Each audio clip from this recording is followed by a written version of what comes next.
And I can't hold it much longer.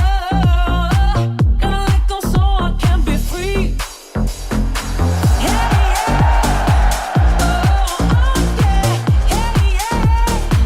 I mean, we might as well just bring the conversation pre-show onto the show. Yeah, I'm a neutral site World Series guy. Caveat, neutral site World Series guy. Oh, thank you, Doug. Neutral site World Series guy when we have a game 1 and game 2. I'm going to have to step aside. But your thoughts?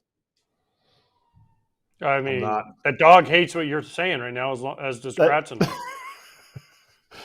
I don't know. I don't know what AJ said to bring everybody into it. Like AJ's like, well, have you ever been to a Super Bowl? I've never been to a Super Bowl. So like, I get it that like if there's a lot of stuff going on. That's the one thing as an Eagles fan clearly, I love seeing fans celebrate. I love seeing home team fans celebrate a home run. Having a neutral site baseball game, it's like everyone's just kind of watching it. It just doesn't feel the same to me, but. Hey, listen, let me explain something to you. The best part about going to Super Bowl, I've been to a few of them, is the parties. It's not the game. Like, the game was like, especially if you don't have a rooting interest in it. But, I mean, listen, think about this. Back in the day, there used to be a Playboy party, a Maxim party. All ESPN was a huge party, right? Now it's more agency parties, and Nike does some, and Adidas does stuff. But I mean, back in the day, if you were like, oh, I got into the Playboy party, I got into the Maxim party, I got into the ESPN or the NFL party, it was like, oh, you're something. It was a sight to be seen just to walk into these places. And it still is in certain places, but now it's more run by agents and agencies. And, you know, Fox has one and ESPN, I'm sure, has one and this and that. But listen, the Super Bowl is more of a sight. And people are like, why can't they do this in the World Series? Why can't they do a halftime show? Well, one, you don't know where the World Series is going to be every year. They don't know until the LCS are over. So you can't plan years and years in advance. And two, how are you going to put a stage in the middle of a baseball field? I thought Ice Cube killed it this year when he did Good Day. And Fat Joe, he killed the Yankees' chances this year when he did his thing. Fat Joe's still getting strays. Nobody builds hotels for the World Series, too. Playing in Indianapolis, Indy knew they were getting the Super Bowl, I don't know how many years out. They started building the W that's in obviously there's W's other places, but the W that's in like left center field of Indy. And you just saw the whole season just getting built, just boop, boop, boop, boop. And I'm like, why does a city with so many hotels need more hotels? They said to host the Super Bowl, they needed to upgrade. They needed more hotels. So you don't see that happening for the World Series. By the way, I've stayed in that hotel before. It's great. It's not bad. And by the way, whoever just put the poll out, I don't know who does our polls. That's the worst poll I've ever seen. We're neutral site game 6 and 7. No, what games 1 and 2. Game 5. Bad poll. Games 1 and 2. Whoever's games doing our 1 poll, and 2. You're like, Scott, out. You're out. Did you guys hear what I said, though? Okay, and sorry I had to disappear. There was major guard dogs causing massive issues in Brooklyn. But games 1 and or 2, neutral site, World Series, absolute rager, parties, everyone can congregate. It's a celebration of our sport. And then that's the All-Star game. That's what they do at the All-Star game. The All-Star game is supposed to be that. I know, but we need both. It's because at the Super Bowl, you get players that are playing, current players. You get former players. You get people from other sport. Heck, they showed Rob Manfred on TV last night sitting there at the Super Bowl. You don't get Roger Goodell at the World Series, I don't think. At least I haven't seen him, right? So the All-Star game is supposed to be that for the baseball, but we just don't do it big enough. You know, they did the thing this year, which was – or was it? It was last year. Was this year when we were in Texas? Jeez, it's been a long. This year, right? They had what's his name, Lil Jon, in the Cowboy Stadium. What? Right? Yeah. Okay. Right with the scoreboard down, and he was like DJing. I mean, that was cool, but you know who was in it? Only the players. It's not public open and this and that. So I mean, they're trying in baseball to get it there. It's just never going to be the Super Bowl because they have 2 weeks to build it. They have years to build it up, and it's one game. Yeah, but you can do this for one game for MLB. You're not going to get current players to go to the All-Star game if they're not in the All-Star game. You're just not. They want the 4 days off. This is right, but current players would go to the World Series. I'm not talking about the All-Star game. current saying players planet. would go to the World Series for this. No, they wouldn't. Yes, they would No, they if they wouldn't. got No, paid. they- They would go if they got paid. We're talking about a few guys that wouldn't go, but certain brands, if they had big events during the World Series and it became a whole to-do, would get their player ambassadors to go. Trust me. You want to get a player out and make an excuse, you call them with a little bit of money. We all know that's true. Even the biggest boys get a phone call and go, "Oh, you can't come? Hold on. I got a little ACH coming your way. What do you think now? Oh, you know what? Actually, that event I had, don't need to go to it anymore. I'm coming to the World Series." Yeah, I mean, I think, and you would know. So, like, this year, I would say the team that's going to have the All-Star game the next year. So, like, this year, 2024, the Braves would have hosted the very first game. They would have hosted a neutral site, first game of the World Series. And then this year, they host the All-Star game. Whoever's hosting the All-Star game in 26 will host game 1 of the World Series in 25. Scotty, you brought me a little bit closer to your side of it. Thank you. Scotty. You know who's the biggest proponent of this? The biggest, because we'll have him on the show once he gets his last client signed. Who's the biggest proponent of neutral site World Series? Scott Boras. Scott Boras. I disagree with him on the whole thing. I said just a game or two. That's my middle ground. He might be on that side. I don't know. Because We'll talk to him when we get him you're on. going to cost a team 2 home games. So you can't do it like that. You can't have. I'm just saying, owners Yeah, want but their it's not money fair cut then. all the time. All the time. But Yeah, then it's it not could be- fair to the home team. It could be 3-3. 3-3, and then it's even. And that way American League gets the same amount as the National League. How do you choose who gets home field advantage? Because of Thank you. record. Best Thank you record. for making. Thank you for making my argument for me. I appreciate it. Oh, and as if the neutral and site 3? wouldn't make more money than No, what not we for do the owners now. of those teams. No chance. They can split that. Mm-mm. Mm-mm. Yes. They would make The plenty teams of won't money make on as that. much. The teams won't make as much. I agree with that because then Major League Baseball is taking all of it. We went off on a tangent. Yeah, but the teams are definitely making that cash. I mean, it would have to be a whole new structure of how that money's divvied out because players get some, teams get some, and it's all based on how many games are played that they get that divvied out. We're going to have a whole new structure in a couple years anyway in terms of how they share money. Yeah, we are, even if there's no salary cap. No, they're we gonna are, pay but it for ain't going to revenue happen. sharing. You know what you're giving? You know what you're doing right now? You're giving the owners something they're going to throw out in the bargaining table, and the players are going to shoot it down, and the owners are going to say, "See, we told you. You know, we tried to get a neutral site World Series. The players didn't want it. We hear it. Blame Scott Braun." Fine. They're right. I'm with them on that one if that's what they believe in. Let's charge the damn mound. Charging the mound. Can we just have a bot that says the Dodgers signed a player so I don't have to keep doing it? Kiké Hernández is back with the Dodgers. And next up, at some point, according to Algadin Gonzalez and others that cover the team, Clayton Kershaw will also sign with this team. A little bit of 40-man roster shuffling going on right now, but Kiké's back, and the depth just keeps on growing. You know, I think about Kike and such a perfect fit here, AJ, on a team that just loves the spark he provides and the versatility that he's got. He's also had some clutch moments in his career. I'm also thinking about someone like Chris Taylor, who might get squeezed out of the equation at this point. Could he get cut in Mickey spring Rojas? training? Mickey Rojas, remember when we talked about Mickey Rojas giving up his number to Mr. Suzuki? And I was like, yeah, he might not. I mean, there's some people that might be moved from this Dodger team, but I'd hate to say that I told you so, but when they signed all the other guys, who did I say they had to bring back? Kike. I was like, when is Kike coming back? And you guys like, oh, there's no spots. The Dodgers will always find a spot for Kike Hernández. He could have signed in the Chinese Taipei National Baseball League, whatever that thing's called over there. And in July, he would have been a Dodger for the playoff run because they just love him in LA. Yeah. There's no Chris Taylor's the one that I thought of. He kind of bounced back a little bit based on his horrible start that he was dealing with something and bounced back. You thought maybe, is he going to make it through this season? It's crazy. It's crazy to say Kiké Hernández is going to have a tough time finding 300 at-bats. But you know what? It all comes out in the wash. Like these dudes, like they're just it's crazy to say, they're getting ready for the postseason throughout the year in the sense of like, well, we're just going to play these games out, get some guys some rest.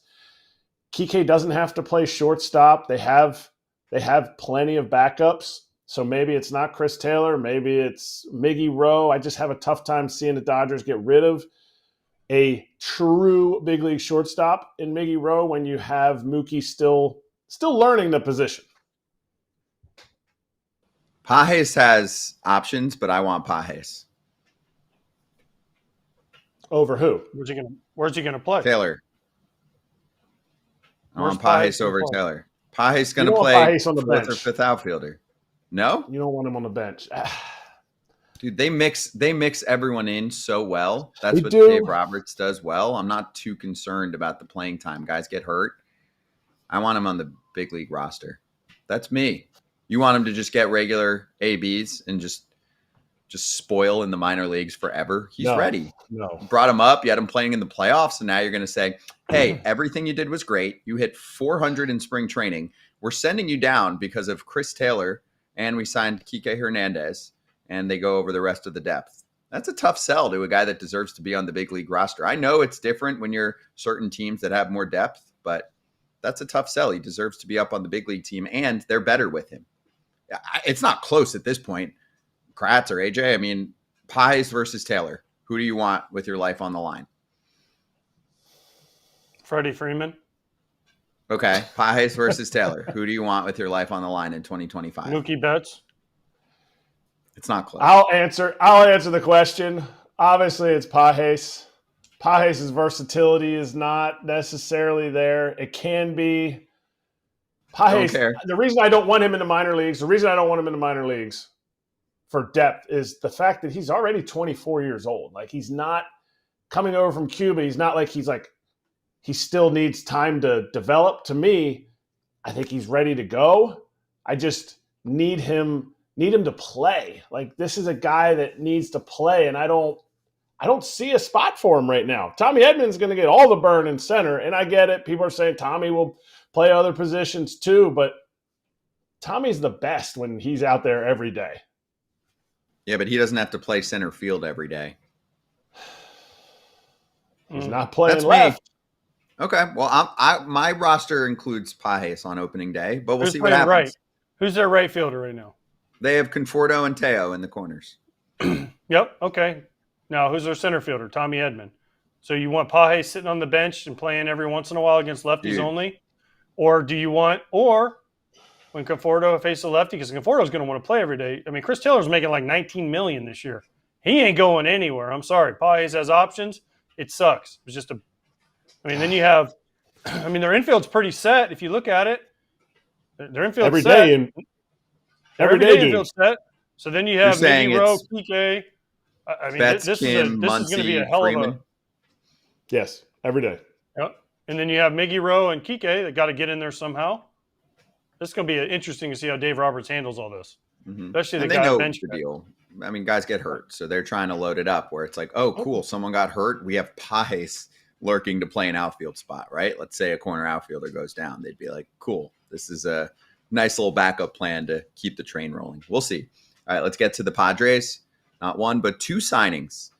They actually could use a Pages, but instead they go with a Heyward and a Connor Joe. What do we think about the left field platoon situation that we'll have in place of Jerks and Profar from a year ago? Profar's contract a year ago was a $1 million base, $1.5 million in incentives. It's very similar, according to Bob Nightingale, for Connor Joe. Joe actually has a .350 on base percentage against left-handed pitching in his career. But I mean, let's be real, AJ. They went from Profar to the platoon of Heyward and Connor Joe. This is a downgrade. Yeah, I mean, especially if you're kind of about the Profar from last year. Now, Right. Heyward and Connor Joe are nice players, but if you're talking about the Profar from 2 years ago, it might be better. Now, last year, Yeah, Profar was thank you. off the charts good. So, I don't know. I mean, it's a nice signing. I mean, obviously, if the Dodgers had won him, they wouldn't have got rid of Heyward last year. They would have brought him back this year. So, I mean, Connor Joe is where? He was in Pittsburgh last year, right? He had a nice little year. Did okay, especially against lefties. But, I mean, this doesn't make them World Series contenders for me. It's an upgrade on defense, and you're hoping that Connor Joe's like first 2 months of every season, month and a half of every season, unbelievable. What happens after that, I don't know. I don't know if it's like an overexposure, if it's been injury things. I played with him when he first got called up, made the team. He was in 19 when he made the team with the Giants. Oh my gosh. He was smashing in spring training. Came in, he just like his eye, he's got a really good eye. So I think there's potential there. It's definitely going to be an upgrade, but it's upgrade your defense and left. Like, it's not like you're upgrading a major position. And it's what they're going to have to do. You know, they got to play the cheap angle here because they don't really have spending room. So I don't hate it. I'm just saying it's not Profar. But I like the Connor Joe side. I mean, eventually Jason Heyward's going to hit a wall. I mean, he's hit walls in the past, but I'm saying eventually he might hit a point where it's like, all right, this is not a starting outfielder for a first division team, which already. Well, he's kind of already hit that, didn't he? I mean, yeah, he wasn't. That's what I'm saying. That's why the Dodgers got rid of him last year. Listen, I love Yeah. Jason Heyward. He's an unbelievably great guy. Unbelievable great guy. Huge dude, great guy, nice as can be. Love the guy to death. But the Dodgers were like, yeah, you're not helping us. We need to find someone else, right? And then where did he go after? He went to Houston. So he's going to start. He went to Houston. He's going to start every day against righties. Can you trust him to hit? I mean, listen, he's still got a nice defensive outfielder thingy going on, but I don't know. It's to me, it's just a meh. Okay, nice try, Padres. We need you to spend money and really go for someone big, and they can't do that this year, sadly. I like that they signed him because he's a good dude, and I think it's a good signing in that sense. It's one of those things that I had a point and I completely forgot it, but good fellas get contracts. Good guy. Good guy. I just think he's a good guy. Yeah. It's a shame. It's a shame the Padres are in this situation. I know it is. I want to sign all jerks on my team. We only give the money to the good fellas. I want to give money all to jerks. It's ironic that we were talking about this because we were talking about Chris Taylor just 5 minutes ago, and Jason Heyward technically got fired in place of Chris Taylor last year. I know they're not the same player. I know Chris Taylor offers you that right-handed bat and the versatility that Jason Heyward doesn't, but they could have gotten rid of CT3 or whatever his nickname is, but they got rid of Heyward at the same time. Yeah, one's getting paid a little bit more. They can swallow it. He's got 1 year left. I'm just saying, spring training watch is on. If he looks like he did last year, they will cut him. That's what I feel. That's why I'm saying Kike helps to make that push. It's the Dodgers. It's win or go home this year. This team's all Chris in. Taylor's done it before. Chris Taylor's remade his swing in an offseason. Like, if there's a dude that can redo it and figure out what was going wrong, he can make a complete 180 shift. Well, it's a good question for Andrew Friedman on Dodgers territory today. Yes, the president of baseball operations for the Dodgers is going to join this show. This is what the promo looks like, so you can watch it later after our show if you're online, and you can catch it later on too via pod form. But Andrew Friedman joining Alana and Clint live on DT. Next up, a little Pirates season preview.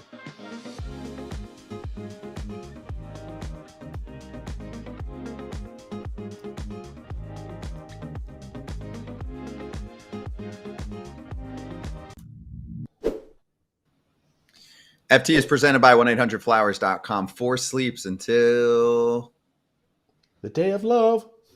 The day of love. Valentine's Day. 1-800-Flowers.com/FT gets yourself double the roses. Get yourself from a dozen to 2 dozen like that. Okay? Can we show off some pretty roses? Berries too. Throw in the Sherry's berries. Just do it. Like chocolate-covered strawberries. Those things, you just break them out and you just smack them Jones. They're romantic too, right? They're definitely romantic. There's like 3 white chocolate, 3 milk chocolate in there. These are the roses I gave to my wife. Big brownie points early in 2025. Big. Yes, they are perfect.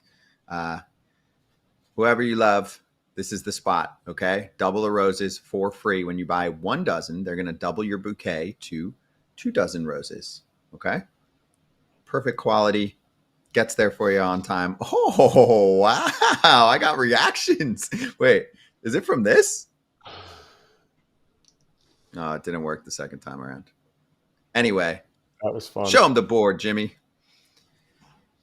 To claim your double your roses offer, go to 1-800-Flowers.com/FT, 1-800-Flowers.com/FT. Noah Hiles, Pittsburgh Post-Gazette, giving us the lowdown on the Pirates coming up next. And you know what's funny? We're doing season previews for the Pirates and the Mariners today, two of the top 3 most frustrating franchises.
Here we go. Noah Hiles, Pittsburgh Post-Gazette, joining us to talk about the Pittsburgh Pirates. But first, Noah, did you enjoy your Super Bowl experience? I saw you doing a little bit of live tweeting action.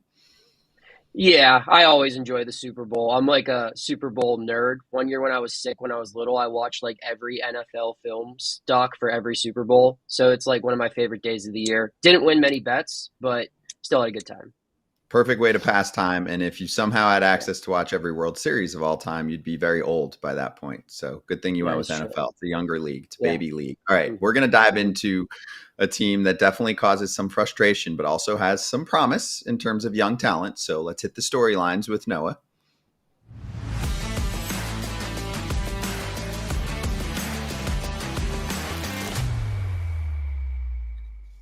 Top 4 storylines in our mind. A full season of Paul Skenes. He was ridiculously good. And he started his season obviously a little bit late because he was marinating in the minor leagues. Now you get a full season of Skenes. How's that going to look?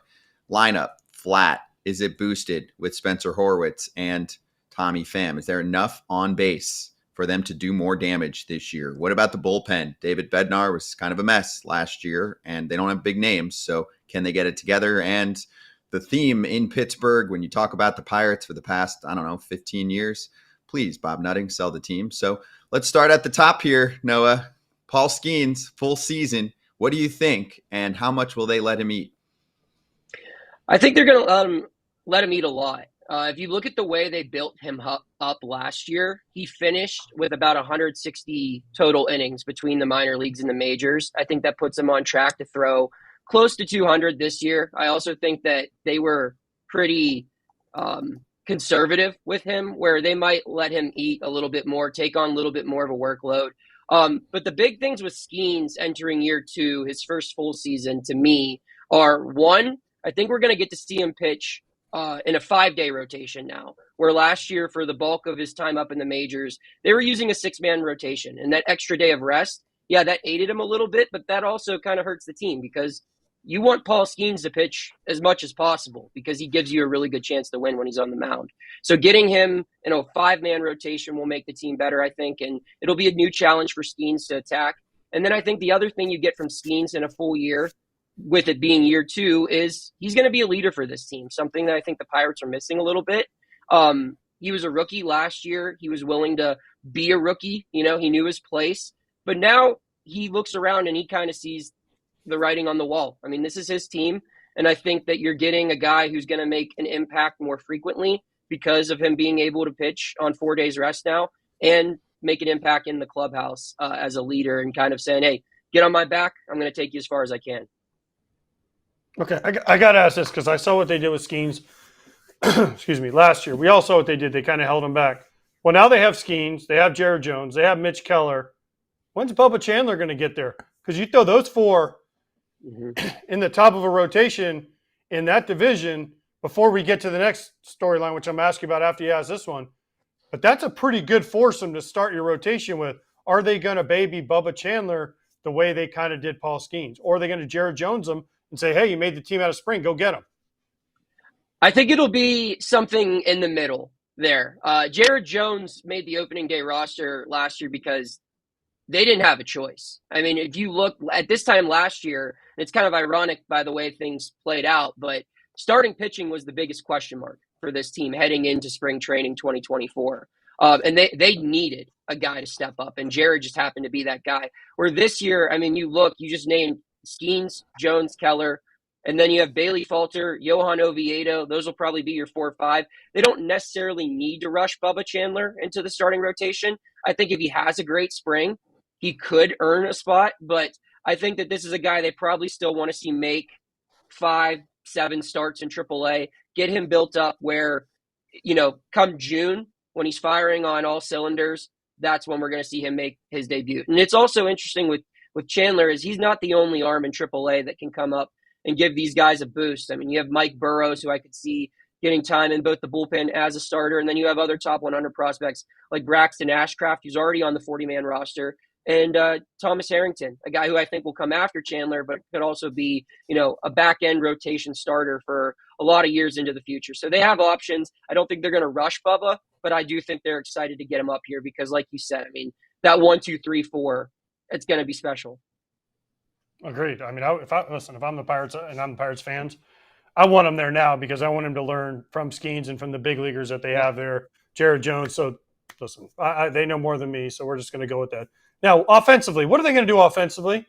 Because they didn't really – I mean, yes, McCutchen coming back is cool, and Horowitz coming over from Toronto, but who's going to hit? I mean, their big moves last year were IKF and De La Cruz. De La Cruz they fired into orbit, and IKF is going to be their starting shortstop.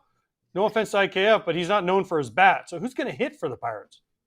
That's a big question, and I think the answer – if it's going to be a good answer that the Pirates are hoping for, it's going to come from internal improvement. There's a lot of guys who are coming off of a really bad season last year for one reason or another. You look at Ke'Bryan Hayes, a guy who is one of the best fielders at his position, if not the sport, but has trouble staying healthy. And in 2023, when we saw him at full health in the second half of the season, that bat looked better than it ever did. But we never saw that bat in 2024 because he had a lot of health concerns and issues. And if he can stay healthy, then they get some more offense at third base. You move around the diamond, you look out in the outfield, actually. Jack Sawinski was a guy that they depended on for a lot of power last year, and he didn't give him much. He was coming off of back-to-back 20-plus home run seasons. I think he only had 9 last year. He got sent down to AAA multiple times and finished the season in AAA. He's a huge question mark. They're going to need him to really step up because if you look around the lineup, yeah, they added some on base with Spencer Horwitz, who I think will, give them a nice little top of the lineup presence that they were missing in the leadoff spot. But they're really lacking slug here. And you would hope that O'Neal Cruz gives you a little bit more in his second full big league season. You're going to get what you normally get from Brian Reynolds. McCutchen's going to give you something. Joey Bart, maybe a full season of him can give you a little bit more. But guys like Sawinski, guys like Henry Davis, figuring it out at the major league level, guys like Ke'Bryan Hayes, they're all going to have to rebound after very poor showings in 2024 if this lineup hopes to produce enough runs to make a push for the postseason. Back-to-back All-Stars in 22 and 23. Bednar came in looking like 2024 was just going to be another All-Star season, solidified closer role. His ERA was 5.77, which an ERA, whatever. His whip was almost up 40%. Is there bounce back in him? Is there something in the metrics that we don't know that's like, ooh, he's going to solidify this closer role again? I don't know if it's in the metrics. If you look through, I mean, the metrics weren't pretty last year, but I think it's just the story of David Bednar's 2024. It was kind of everything that could have went wrong.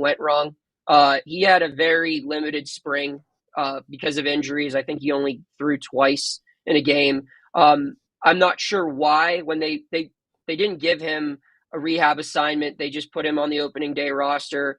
and they immediately threw him into leverage situations in the first month of the season, despite having little to no buildup throughout spring. And it showed. He was rusty. And then he found a rhythm. If you look in late April, May, June, he saved, I think, 19 straight. He converted 19 straight save opportunities. And it looked like the guy that we were more familiar with. But then another injury hit, and he never found his footing. I think injuries led to this guy experiencing some major inconsistencies, the first of which he's experienced since he's become, that all-star caliber player that we know him to be. And I think it hit his psyche a little bit. The command really struggled. And I think the key for him is coming into Bradenton. They report Wednesday, and he needs to have a really good spring training. He needs to lay that foundation to get off to a good start. He needs to prove that 2024 was just a fluke, and this is still, an above-average reliever who, for the last couple of seasons prior to 2024, was among the best closers in baseball. Okay. Now let's get to the real storyline of the Pittsburgh Pirates. All right. Bob Nutting in the payroll. When's he going to spend money? This is the time. You look at their pitching rotation. We talked about it. They got some back-end guys that they like, right?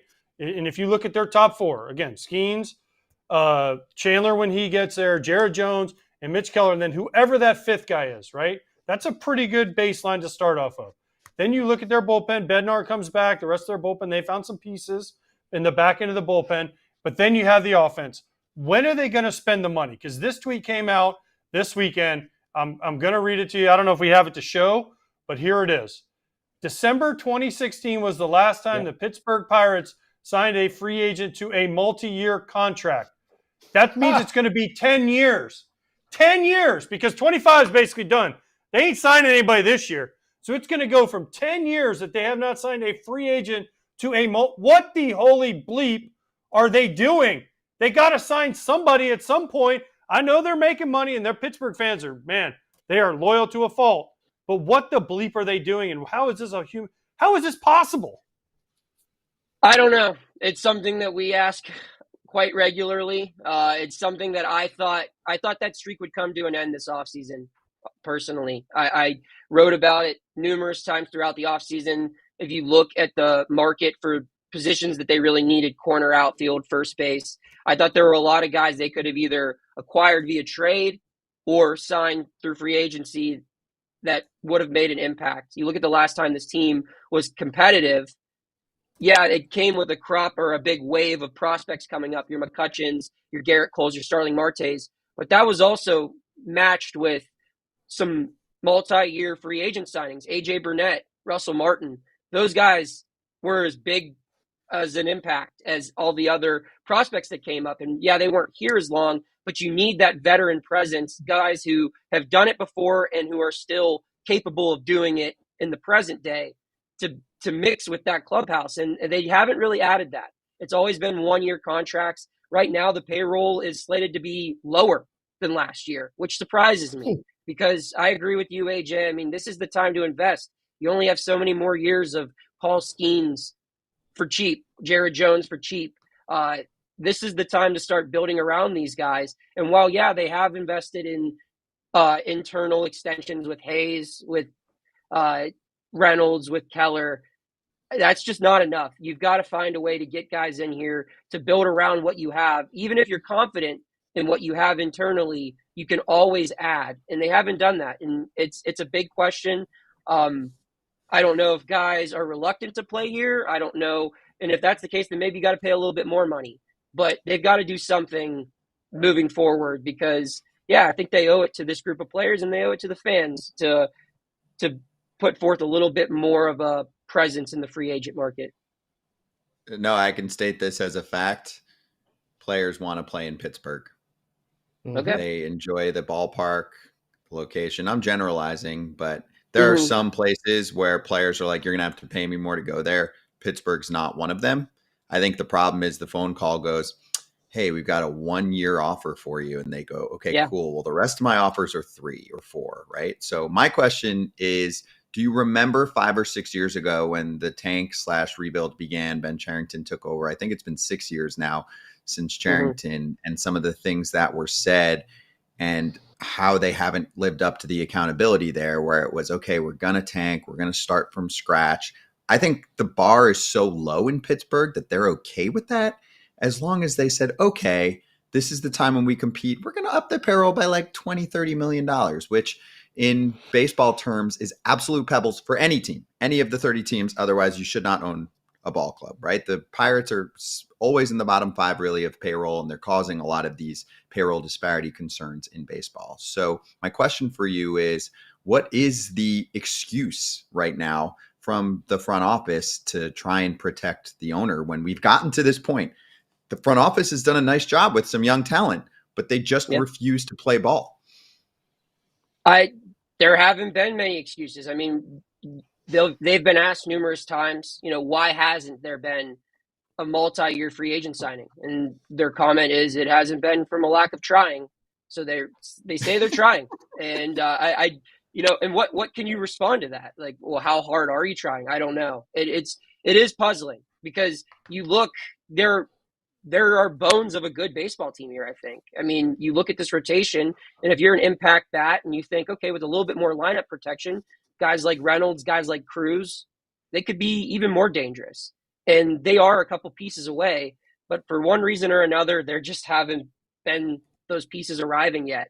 And I guess it's maybe the front office is really into what they think is right. They have a lot of self-belief, but it's got to a point now where they're entering spring training looking to prove to everyone that they were right and everyone else is wrong, that they didn't need help. And I still even think that that's maybe not the best outlook because, everyone needs help. Everyone can always get better. And there just hasn't been enough addition externally.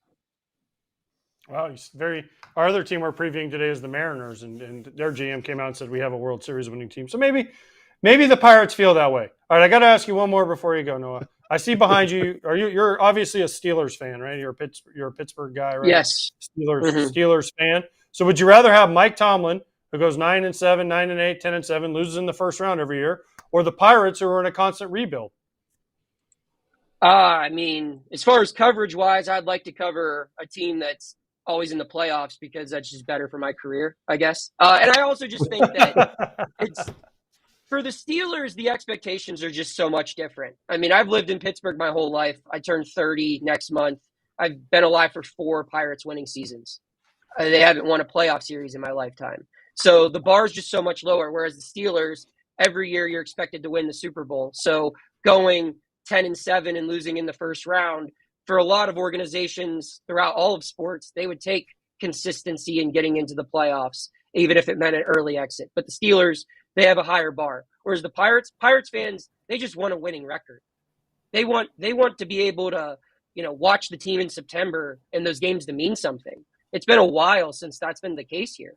It hasn't happened once in this regime, and we're entering year 6. So if I were to pick, I would pick that for the Pirates simply because it shows progress. It shows a reason for people to remain invested in this team once the Steelers report to training camp, which has been a struggle for them to remain the talk of the town once, the big dog gets its season going.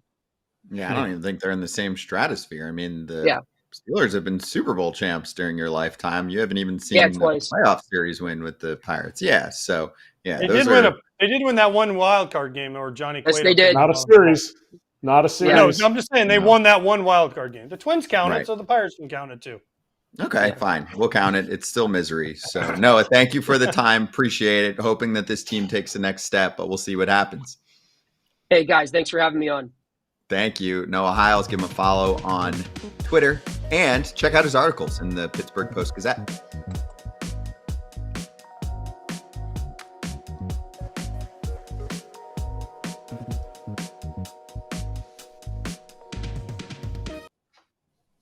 I actually have a lot during these breaks that we can cover. So let me get to some questions, please. So there was one to both of you about spring training from Joe that I promised I'd get an answer for.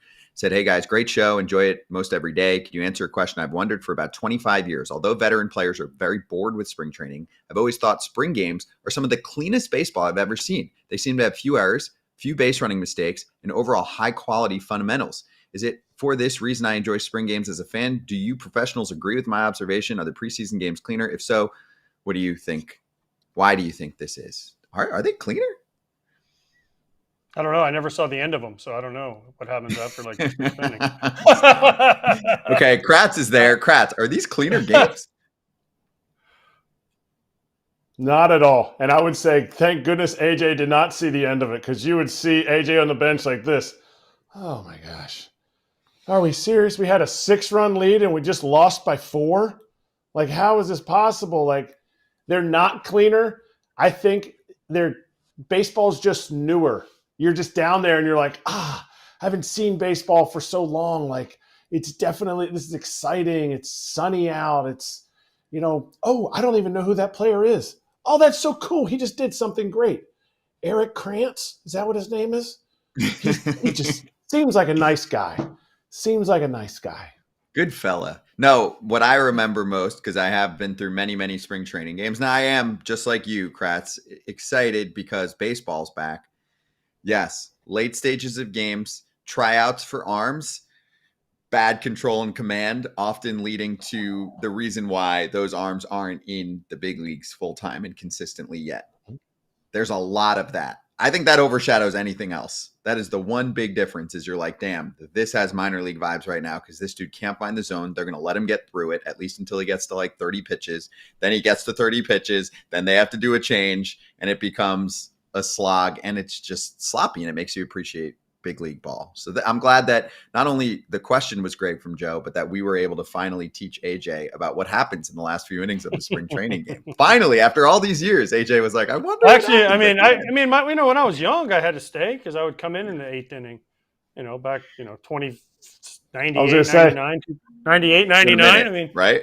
Been a while, right? But I mean, once you become like the starting catcher, you ain't seeing the end of it. I would usually see the end of one spring training game a year, just so they could prove that I could still catch 9 innings.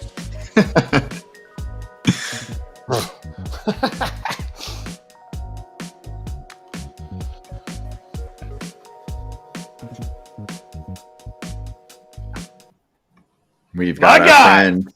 Yes. My guy. Beat writer for the Seattle Times, Ryan Divish. We're just all charged up today because we're covering 2 of the 3 most frustrating fan bases in Major League Baseball right now, or frustrating organizations, not fan bases. But Ryan, how you doing, man?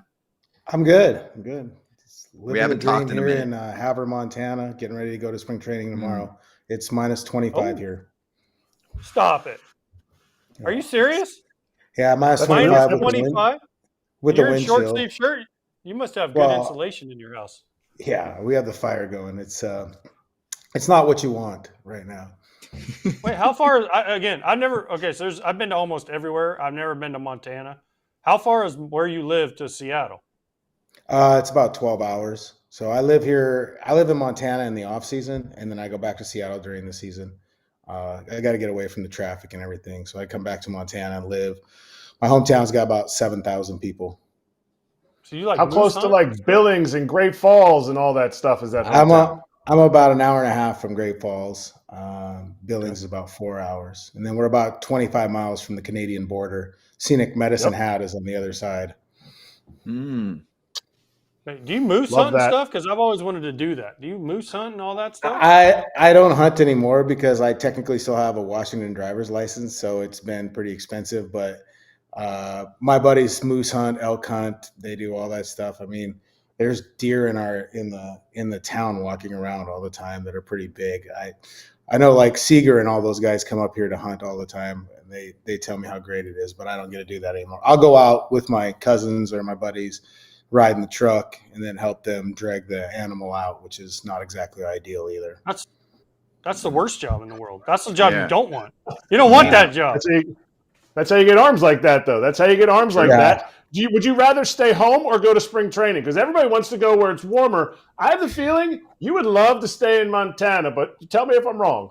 No, I'm ready for something warmer. Spring training is a grind, though, man. Like it is. It's every day, but I'm looking forward to it. It's really easy this year with the Mariners. I know all the players on the team. They didn't add anybody new, so I don't have to. I don't have to. It's all easy. I just had the joke. I was ready to go, and then I only have one. So then I'm like, all right, I have nothing else to say.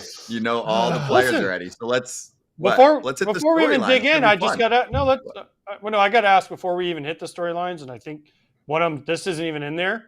but they're a World Series winner. That's why they didn't add anybody. We heard the GM say it. They're World Series ready, Ryan. So now we'll hit the storylines. Well, let's hit it because I want to ask him about it. So here's the fancy front end.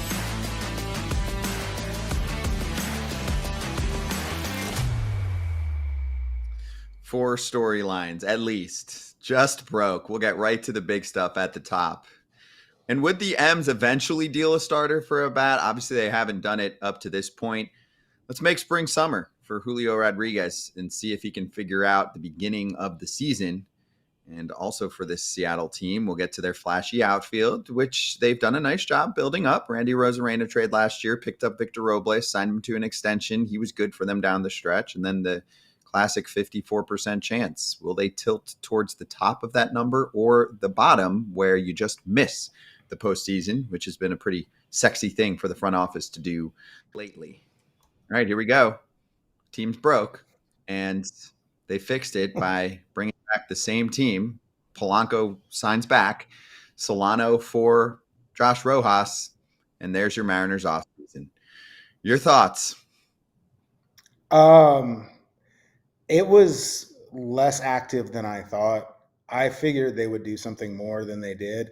I think their intention was to do something more than they did. But when you only have $15 million of payroll and payroll flexibility, you just don't have a lot to do. They looked at signing Carlos Santana. They felt like he would be great fit at first base, kind of a platoon with Luke Raley, good leader in the clubhouse. He's been a pretty good mentor for Julio Rodriguez. But the pull of going back to Cleveland, which not many people say in their lives, but the pull of going back to Cleveland, to the place where it started his career, was more important for Carlos than maybe a little bit more money and a second year. So they kind of pivoted, went to Donovan Solano, who is a nice pickup. Don't get me wrong. He's a nice pickup if you have a finished product as a team. But when you have questions at second base, third base, first base, that's just not enough. Now they go out and get Polanco, bring him back. They're hoping for a bounce back. But, Jerry Dipoto was kind of hamstrung with the minimal amount of payroll flexibility provided by ownership. And, they really didn't find any trades for their prospects. I think they felt like they were going to be able to move some of their prospects to get a major league hitter. It just didn't happen because, more teams believe they can compete than ever before. So you really only have the White Sox and Marlins as teams that are selling off pieces. Obviously, the Rockies should be, but they don't even know what they're doing. So you've got maybe three teams that were in a position where they might value prospects over major league talent, but all the major league talent on those two teams is gone. So they just couldn't find a way to make a trade work and for their prospects. And with $15 million, that doesn't buy you a lot. It's like going to a convenience store with $1. What does it buy you anymore? Maybe like a half a Snickers bar or something. Maybe a water, like the generic water. Can Julio start hot? Because if he starts hot, like right out of the gate, April, right away, he could be an MVP. Yeah, it's important. He doesn't even have to start out hot. He just has to start off something better than he's been like each of the last 3 years. The first year he was a rookie, so you cut him some slack, and he had a bunch of calls, a lot of called third strikes on him that didn't go his way. We'd written stories about kind of the rookie treatment with the strike zone.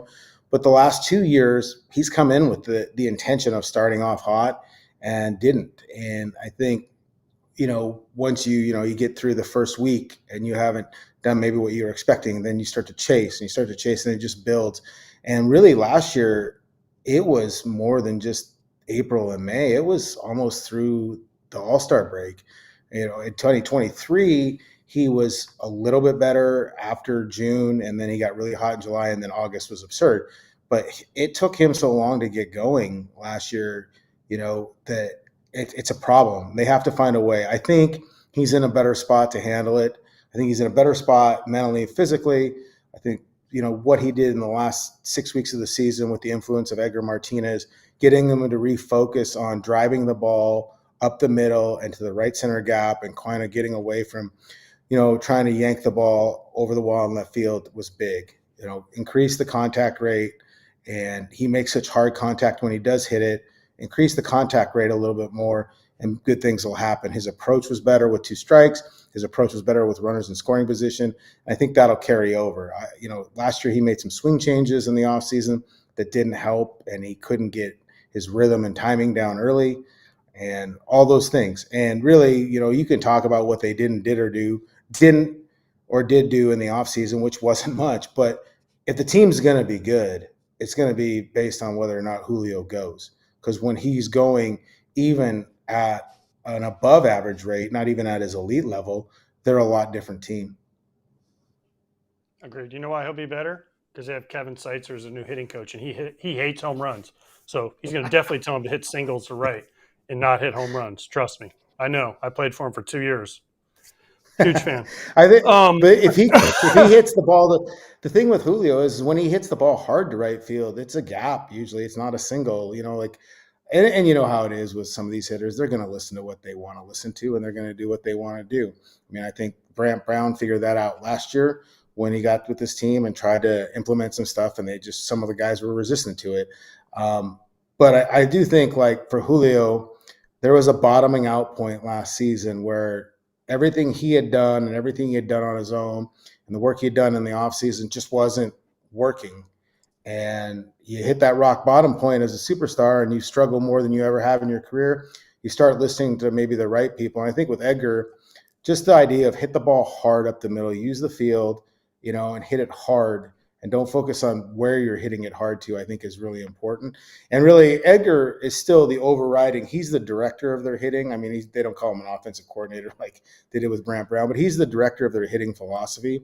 So I think, you'll see Edgar working with the guys that want to work with him, and then Seitzer's going to have to work with the rest of the guys as well.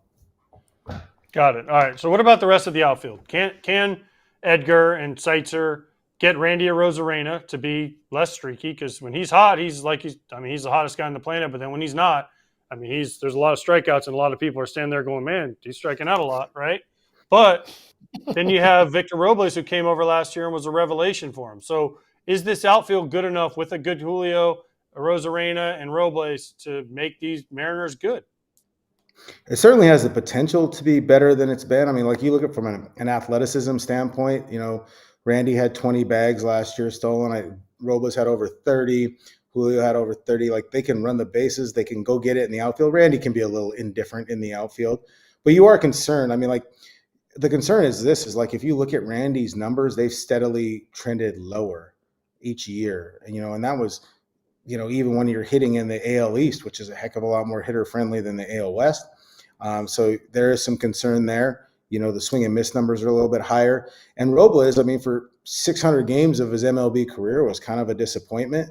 And then he gets to Seattle and the new start. And I think under Scott Service the previous manager kind of let him just be who he is. I think Davey Martinez got tired of who Victor Robles was for much of his time in DC. But, like, Service kind of let him go, and he flourished. But is he going to be the guy that hit 330 for 60-some games, or is he going to be the guy that was like a 227 hitter with low OBP and lots of base running mistakes and all that stuff that he was with DC? So I think there's a lot of questions about whether or not this outfield is good. Like, on paper and what you've seen in the last 6 weeks, yeah, it looks really talented. But, whether or not there's some consistency for the course of a season remains to be seen. Obviously, we talk about 54% chance of making the playoffs every year. It can't not be brought up. But how much wider is this window open with this elite rotation, the best rotation in baseball? And are they going to take advantage of it after they missed the wild card by one game last year, all the down that they had, and they missed it by one game with a rotation that could dominate the entire playoffs? Yeah, you look at it and you wonder if they've gotten that much better, but you also think, well, is Mitch Garver going to be as bad as he was last year? Or is JP Crawford going to be as bad as he was last year? Those guys really struggled. And so maybe the bounce back will help them get over the top. But also, those guys, that rotation, they made more starts than any team in baseball. That group of 5 guys, they all made more starts. Their rotation pitched more innings than any rotation in baseball, and they only use 7 starters. You in an era where very few guys go 200 innings, 30 starts, these guys all were up there at that level. And, what you wonder is, will they be able to sustain that sort of consistency and that sort of health for an entire season again? George Kirby, Logan Gilbert did not miss a start. Bryce Miller did not miss a start. Brian Wu had some hamstring issue and some elbow stuff early, and Luis Castillo had a hamstring issue. I mean, they only used 2 other starters, Emerson Hancock and Jonathan Diaz. That just doesn't happen in Major League Baseball anymore. But, if that were the case, if they were able to kind of maintain that, then I think the other pieces, if they have bounced back from the offense, and I think the big thing is their bullpen getting better, getting Matt Brash back, getting a healthy Gregory Santos, I think that makes them better than maybe a year ago. All right. Before I ask you the last question, who's cooking behind you? What are they making? Because I'm kind of hungry. My girlfriend's daughter is home from school, so she's making chicken strips. I hope she's making me some too. Now it sounds like she's cleaning up, but hopefully she has some good sauce for you. All right, I got to ask you this, since we haven't really talked to you about this. They got rid of Scott Service. You mentioned him. Brought in Dan Wilson. What's he going to bring to the table? I know we saw him down the stretch, and they played a little bit better down the stretch to get close to the wild card. But what's a full year or two of Dan Wilson going to look like in the Mariners dugout? I don't know. I didn't think it looked that much different last year in those last 6 weeks. I mean, people sat there and said, oh, well, he wants to bunt more. They want to steal more. I think that was just reflective of the situations in the game. I do think his belief in better 2-strike approach was more important. Maybe that's what transitions more. He's definitely a player's manager. I think last year he was very cautious in terms of what he wanted to say or what he wanted to do, because he liked Scott Service and he didn't want to kind of trash him. And, and he also didn't want to make a lot of waves. He just kind of wanted to see what they could do in those last 6 weeks and see if they could piece it together. But these guys this year, I think we'll see a little bit more. I think Dan, will kind of step forward and be a little bit more vocal. I do know, if you recall last year, Arozarena had an incident. I can't remember which team it was, just kind of, how he takes pitches and he got hit by a pitch and some stuff, and there was some jawing back and forth. I watched Dan Wilson pull him aside and have a very frank conversation with him about kind of how you handle things on the field and, not putting your teammates in a bad position to maybe take one in the back.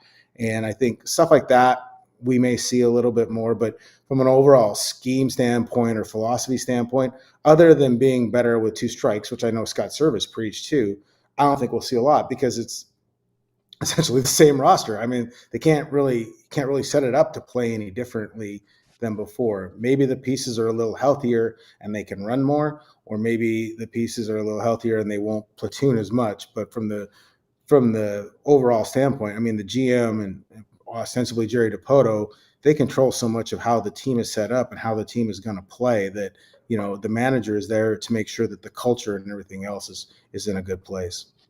AK, the lineup is set every day by the front office. This is not one of those, maybe. This is, here's the lineup, put it up on the card. I'm not going there. It's like 54% jokes. The next funny one I hear will be the first funny one, but those are always funny, Ryan. This is modern. But modern baseball anymore is so different about the lineup and lineup construction. But they are set up to have to platoon. They are set up at several positions. I know a lot of people hate that, but that's where their talent level is, and that's how they're playing. It is kind of strange to me that in so many ways, for a team that has a market and a fan base and a popularity as much as it does, that they try and operate like the Rays in terms of cost cutting and overall philosophy, when they could be something more than that. Nobody's asking them to be the Dodgers, and nobody says they have to be the Mets. But there is a different area that they can get to, a next level tier that they could get to in terms of investment into this team, I just think is lacking. And until that thinking changes and winning and making the postseason becomes more than a spoken priority, I don't see it changing from that point. And I don't even know that a fan base reacting negatively and not showing up would change it either. Yeah, but they got to be in on the Japanese guys, Ryan. How are they not in on How are they not in on those guys? I mean, I was there when the Ichiro came over, right? And Sasaki, right? The splitter, the closer guy, right? He came in. Sasaki, Yeah. Yeah, Sasaki, right? I mean, I was there for those guys. That place was insane. Back when it was Safeco, right? I mean, Jojima, they were in on all the Japanese guys. Now they don't even bother. It's like, why? Well, they tried with Roki. They didn't get an interview. They didn't get the second interview after their presentation. So, like, I mean, and that's kind of where they're at. I mean, the perception of the organization isn't great right now because they aren't winning. And, like, if you're a hitter, you certainly don't want to go there because you hear about the horror stories of hitting there in April and May and in late September. And when you don't win and you don't do all these things and you're far from where a lot of places ball players live, you got to do something to change that perception, or you have to pay more to get these guys to come here. And I don't think that these guys are willing to do that. When they were willing, you know, people can say what they want about the Robinson Cano contract, but for the first 5 years of that deal, he was pretty good and he lived up to the billing. And they, you know, I remember when they signed Nelson Cruz to a 4-year deal for, I think, $58 million. Nobody else was willing to give Nelson Cruz that 4th year because, oh, he's getting older and this and that. Well, you know what? He produced. He paid, you know, they paid the extra money to get him in there and he produced.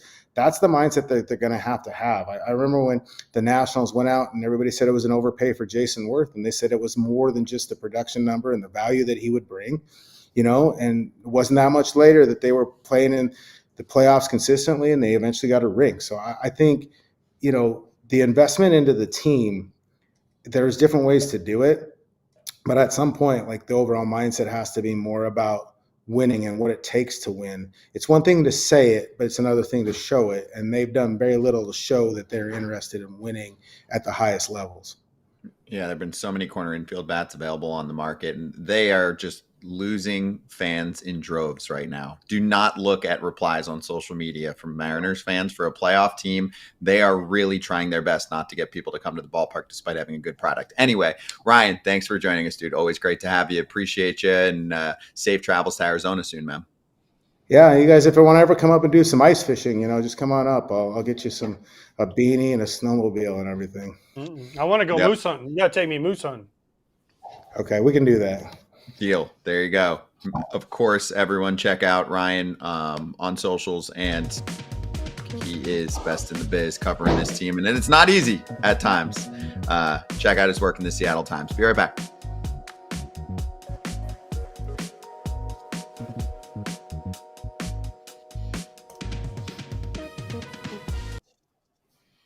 We've had it all today. Some people were asking what that noise was during the conversation. Kratz had like a little baby sneeze. From a big man. I saw Scott sneeze the other day, and he was like, yeah, you have to do the hold in during the show. It's hard. I tried to do that. I can't do it. Well, I tried to go like this. I went, and it went. I couldn't hold it in. Sound like you were making a fart noise. So we had that. We had the microwave. We had the attack dog with rabies at the top of the show. We've had it all today. This is what it means to do a show from different locations. Penelope is like this big. Do not call her attack dog.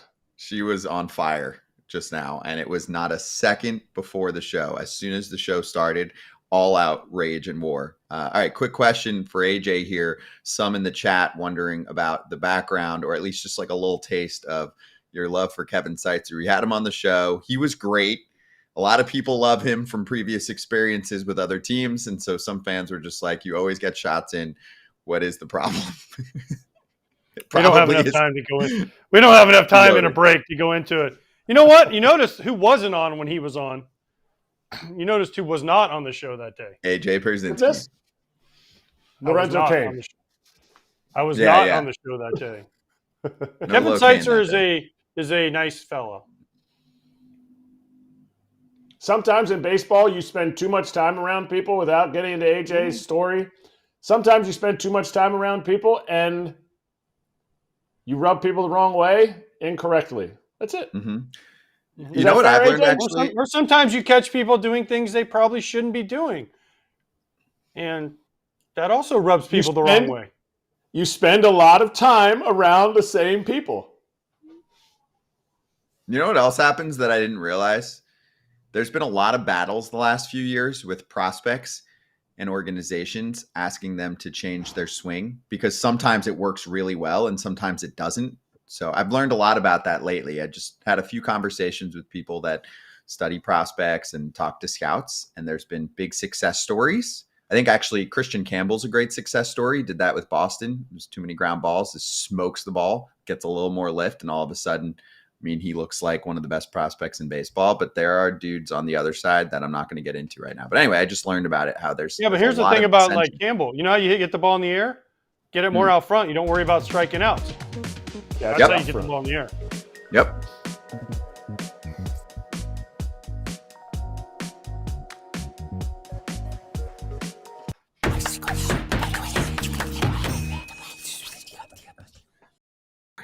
What? We're talking about the Rockies right now? What? Brenton Doyle could have a little contract extension by spring training.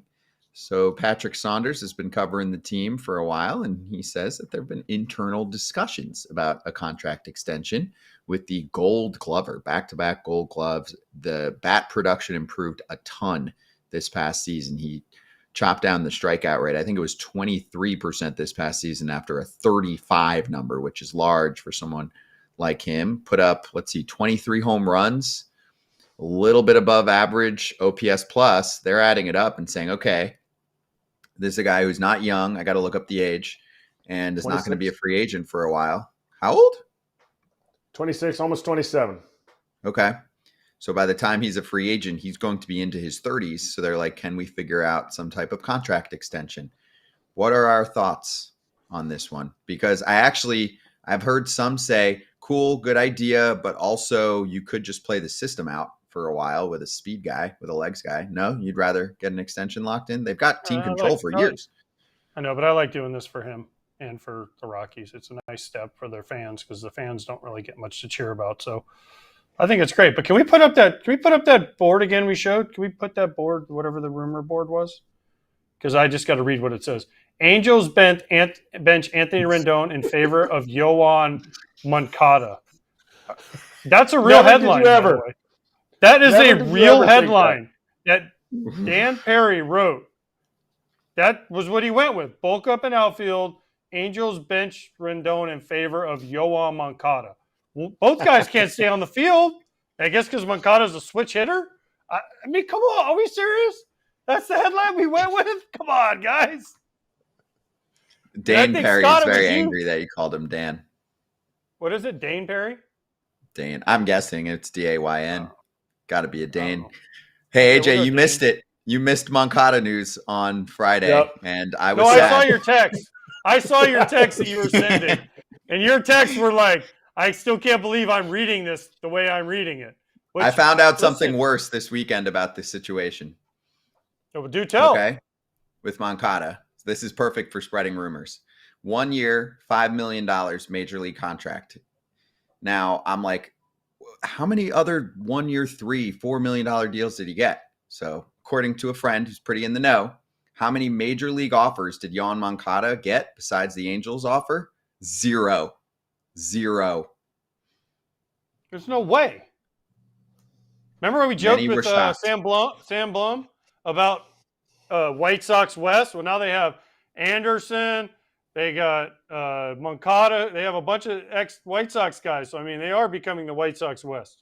I'm okay with the I'm okay with the invitation. I'm just not okay with the contract. That was my problem. I mean, he's not even played a season's worth in the last 2 years. Before that wasn't good. It's been a long time since he was good. So I just think that it's the perfect case nowadays of a player who does need to prove himself, where you're going to have plenty of other players that can't find themselves a major league deal. I mean, you want to get Kratz pissed off on a Monday? Yoan Moncada got 1 year, $5 million. Brandon Belt couldn't find a contract last year. Brandon Belt had like a 130 OPS plus the year before. Couldn't find a contract. Played the full season with Toronto. Basically is retired now. What about the guy we have coming in today on the show? He ain't got a contract yet. True. He was quality pitcher last year. I don't think Kyle Gibson. Has Kyle Gibson signed yet? Maybe I missed that one, but I don't think he's signed yet. There's some guys that haven't signed yet. Alex Bregman hasn't signed yet. I mean, I Well, know that he's a one different to me tax is different bracket. because he's He's got a different tax offer. bracket, but Yeah. still, I mean, there's some guy, Tim Anderson. He signed a minor league deal to go to camp. I mean, Moncada didn't play the whole last 3 quarters of the year last year. At least Tim Anderson played, and then he got released. But I don't know. To me, it's like, man, Moncada's got a hell of an agent, whoever his agent is. That's exactly what I texted to start finding out the information. Who do you think has a better season? WAR, right? Because that includes how many games you play. Tim Anderson or Yoán Moncada this year? The fact that you guys are hesitating means one player should not have gotten a 1-year, $5 million contract. Sorry, you want to say we're a player? We love players on this show, whatever. Sure, I think we just reason with what makes sense. And in this case, I'm going against this one. I'm with you too. I think TA has a better year than Yoán Moncada. I feel pretty good on that one. Moncada might be good for 2 weeks. Yeah. AJ? Okay. We'll see how it plays out. I'm not answering that question because I don't want Ozzy mad at me if I answer TA because he loves Moncada. Wow, I didn't know that. Clearly, Barry Managian also loves Moncada. That's right. This is the kind of case I'm going to be very curious to see that 1 year, $5 million. Anyway, we'll get to one more segment. We'll see if we can cover contract extension talks, other extension candidates, and the Dave Roberts conversations that I think are going on right now as well. He's a lame duck status, at least at the moment. And then we'll talk to Lance Lynn coming up on FT.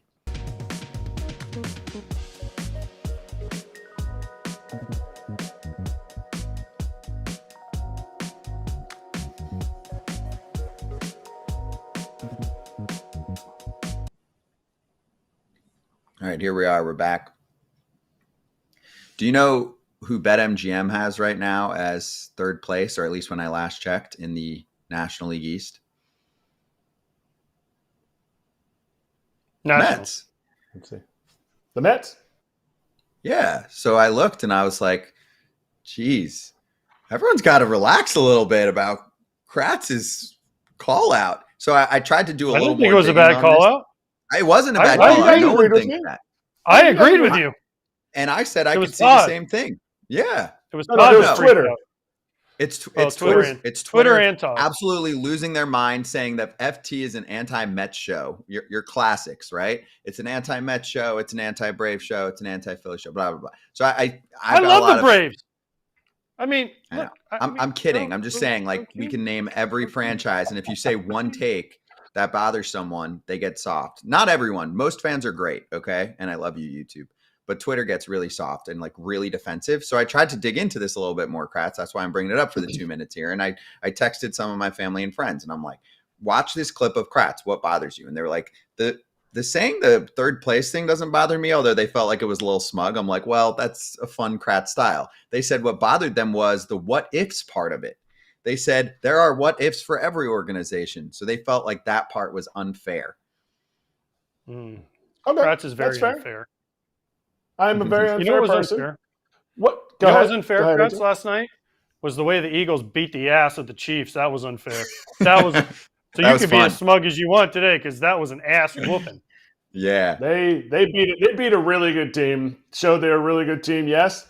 What I didn't know about Twitter though, there's like communities. So I was getting roasted by the Mets community, and I was going to be like, I wanted to respond because everybody realized that I was a pathetic slob, a negative WAR player. And so I was like, I wanted to respond. And it said I have to be invited to the community to respond. So I wasn't able to respond to him. So for all you Mets community people, sorry. I was listening. I heard what you said, and I'm taking it to heart.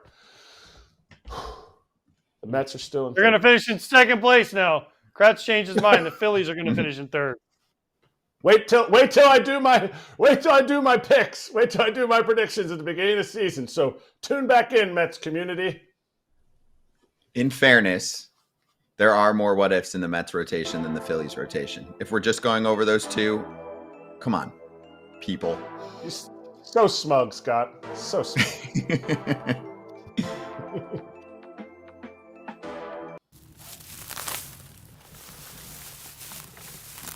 more weeds. Let's keep the extension talks going. What about Dave Roberts?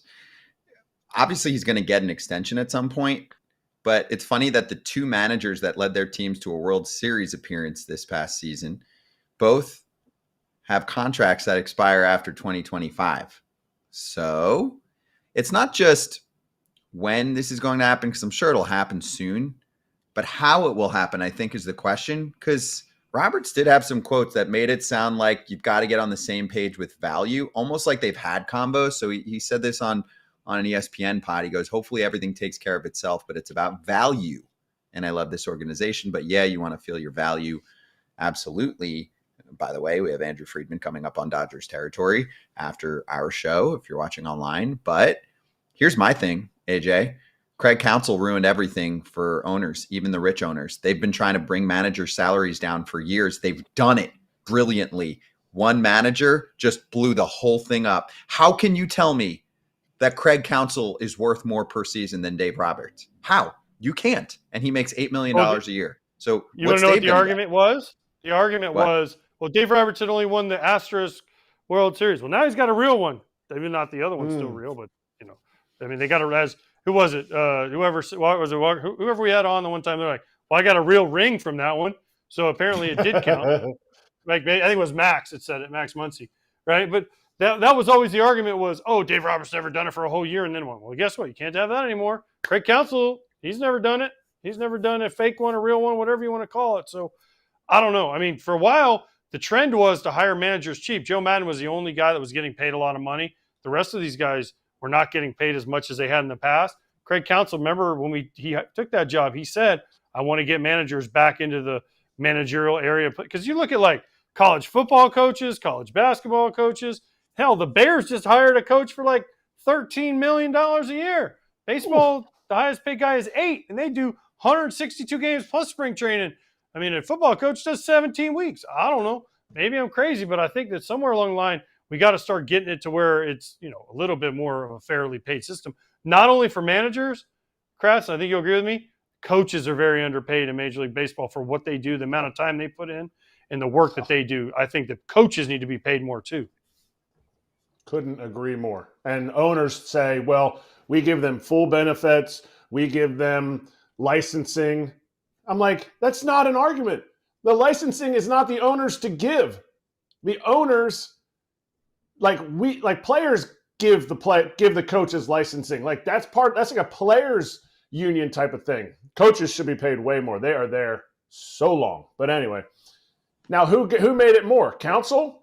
Who made Dave Roberts' contract more? Counsell or Ohtani? Because isn't the stipulation that if Dave Roberts or Andrew Friedman leave, it's just Andrew Friedman?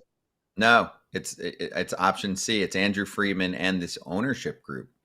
Those are the two lock-ins. Ohtani can opt out if there's a different owner or a different front office leader. Roberts is not tied to that, but he's still going to get an extension. But how can you justify paying him less than Craig Counsell? You're going to say that's an albatross? That's an outlier? I don't know, but if I'm Dave Roberts, I'm calling Ohtani right now and being like, bro, why didn't you put me in that contract? Why wasn't I in that contract? So he's going to be like, I didn't know you at the time. I knew Freeman and I knew the Guggenheimers. So Andy Reid makes $20 million a year. He's the Chiefs head coach. Cool. Get it. NFL does not make double the revenue in a season than MLB. They are definitely king. They definitely probably should make more because they're leading the top league. I get it. There's a difference in games, and there's probably a difference in importance of coach versus GM, NFL versus MLB right now. But still, regardless of all of that, isn't the easy number for Dave 10? 10 a year based on Craig and being a notch above him and then putting that together over X amount of years? Maybe it's at least 5. You think it's more than 10, Kratz, that he's going for? What did Socha get? What did Socha's 10-year contract come out to? You guys remember? Remember when he got that? I think it was 5 a year. I think it was 5 a year. That was like 20 years ago. That was forever ago. Yeah. But I'm saying, to me, I think he should be in like the 7. Like, he's taken this team to the playoffs consistently, the World Series, the NLCS consistently. I think it should be more. I'm thinking more. If you're only going 5 years, it should be 11 or 12 a year. He's that much better than the rest of them, and the front office is going to say, we can. Everybody wants to be a Dodger. We can get somebody for $4 a year. We can go get David Ross for $4 a year. And I disagree with it. I disagree. That's the problem. They're not valued. They're not valued. Managers are not valued, or coaches valued the way they should be, because the front offices that didn't play, didn't strap it up, didn't sit in the office every day, didn't sit in the clubhouse every day and listen to their manager, whether good or bad. You had good ones, you had bad ones, right? But there was always a respect factor most of the time there, right? But if you're not in there every day, you're not flying with the guy, you're not in the dugout, you're not grinding through 162 games with them, you don't understand the value of that guy leading the team, and they're not valued. They weren't valued because of what Kratz just said. We can go get somebody for cheaper because there's only 30 of these. That's the problem. The good ones should be paid like good ones. Now, you have to work your way up to it, but if you're Dave Roberts, you've been in the playoffs every damn year since you've been managing, guess what? You should be paid like that, because guess what? You have something to do with it. I don't care what your payroll is, because you got to balance egos. Like Joe Torre said, he had to balance all those egos on those Yankee teams for all those years. What do you think Dave Roberts has to do? He has to balance all those egos every year to make everyone happy, because we talked about it.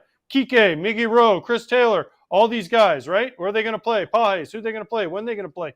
Guess who's put in charge of sitting in front of them every day? The manager, not the GM. Yep. Boom. 5 years, 12 mil per year. 2 of that per year is deferred. Do we have a deal? Anyone? Not getting no deferred money. But that's what we do. Everyone else does. You got to carry your weight. Everyone else does the deferrals on our team. Come on, Dave. Doesn't Give me 2. Nope. Doesn't go on the salary cap. Nothing like that. Or True. The CBT doesn't go on the luxury CBT. tax. Yeah, the soft cap. All right, we'll be right back with free agent Lance Lynn.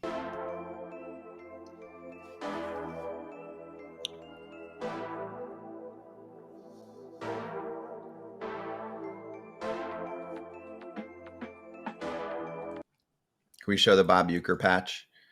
I feel like we need that on a Monday, right? When baseball gets to take over the national sports media landscape. Well, to an extent. A lot of the, quote, big TV shows don't cover baseball, but we do. The Braves are unveiling this uniform patch. They're going to wear it throughout the 2025. Sorry, Brewers. Braves, Brewers. There's a connection there. Look back, Google it, history. The late Bob Uecker has plaid on this because he wore those colorful sports coats on the Tonight Show. Really nice touch here. I really like the patch. Somebody said, shouldn't every team wear the patch? I don't agree with that. I read that on Twitter. I said I don't agree with that. Yes, he was a national comedian kind of thing, commercial personality, but no, this is very specific to Milwaukee. Not to demean what he did, because anybody that came across Uke was positively affected, but this is a Milwaukee thing, and man, they did that thing. They did it right. And I think Murph kind of hinted at it, saying that it was going to be something really cool that they had planned, that he heard they had planned. Mm-hmm. You know what I think they should have put on there? His Jordans. They should have just put his Jordans that he wore every day on the patch, because he wore like these blue and yellow, like one-of-a-kind Jordans every day. And I loved Uke. They should have had a picture of his face, like holding up the Jordans, or they should have done him in the Speedo like we showed that time. That's the picture they should have had on there. They should have just, you know what? Because when you're hitting and you have it on your front arm right here instead of Abaco Club right here, it would just be Uke in a Speedo. Every picture would be like, what do they have on their arm? Like, there's no way that's Uke in a Speedo. What is that? Did you see that for this year, season ticket holders are all getting those Uke Jordans? What? Really? Shoes? See, yes. I think I saved it on Twitter. They're getting those yellow and blue. I'm texting Vasala. I'm texting Vasala right now and be like, I need 12.5. 12, please. Are you sure? For me.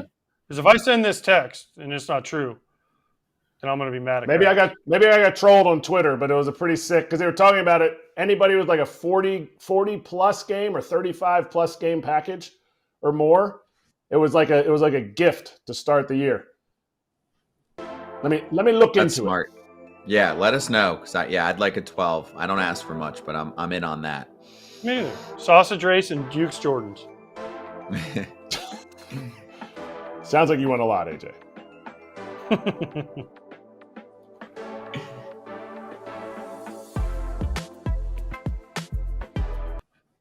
Hey, we've got Lance Lynn back with us on FT. It almost looks like you're in a sauna, but I just like the vibes that you've got going there right now.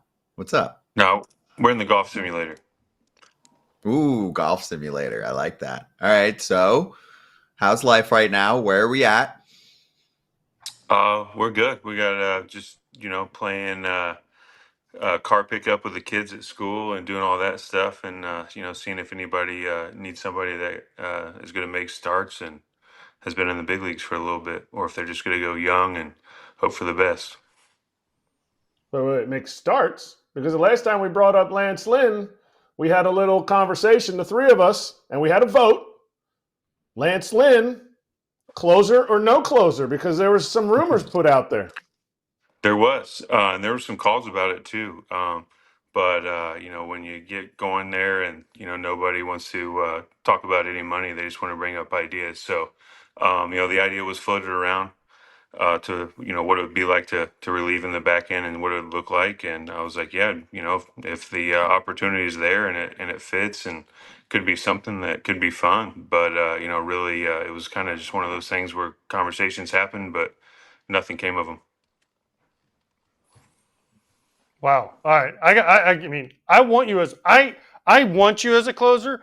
I need you as a closer because I can only imagine how many bad words you would say that we can't repeat on this show.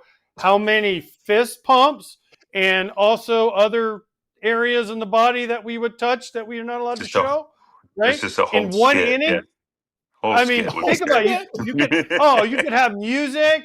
You could have the late show. You could have the big beard, Brian Wilson style coming out there. And then every punch out, you can act the fool, do the whole skit. Crowd goes wild. You get the save. You chuck the ball over the center field wall like Trevor Bauer. I mean, it's a whole thing we could do here. Yeah, there's a lot there. And I think that's kind of why people kind of ran with it a little bit. Obviously you don't know what's going to happen. There's guys that spring training happens, starters, relievers, pitchers get hurt rather quickly. So you don't know where the fit is. You just got to see what the money's going to be. And, for people to, make some moves here, everybody's been on this little freeze out ever since the Dodgers started deferring everybody's contract and got everybody on the free agent market. So maybe they need like a fourth closer. Maybe they need a fourth closer who can eat innings, like the biggest hybrid of them all. Yeah, they've got plenty of guys that they're going to have to figure out how to move all around. And I heard you guys talking about Dave, and Dave's going to figure it out. Being able to play for him, seeing him maneuver the clubhouse, maneuver the media, maneuver everything involving. It was an honor to play for him. He was very great communicator, and he was a great leader, and as a guy that was fun to play for, that's for sure. So let's go ahead, Kratz. Go ahead. That sounded like a little bit of I want to play for the Dodgers right there. Like I want to go back. I'm just saying. I don't know if I ever heard Lance talk about. I mean, the only other manager I've ever heard Lance Lynn talk that highly about is Mike Matheny.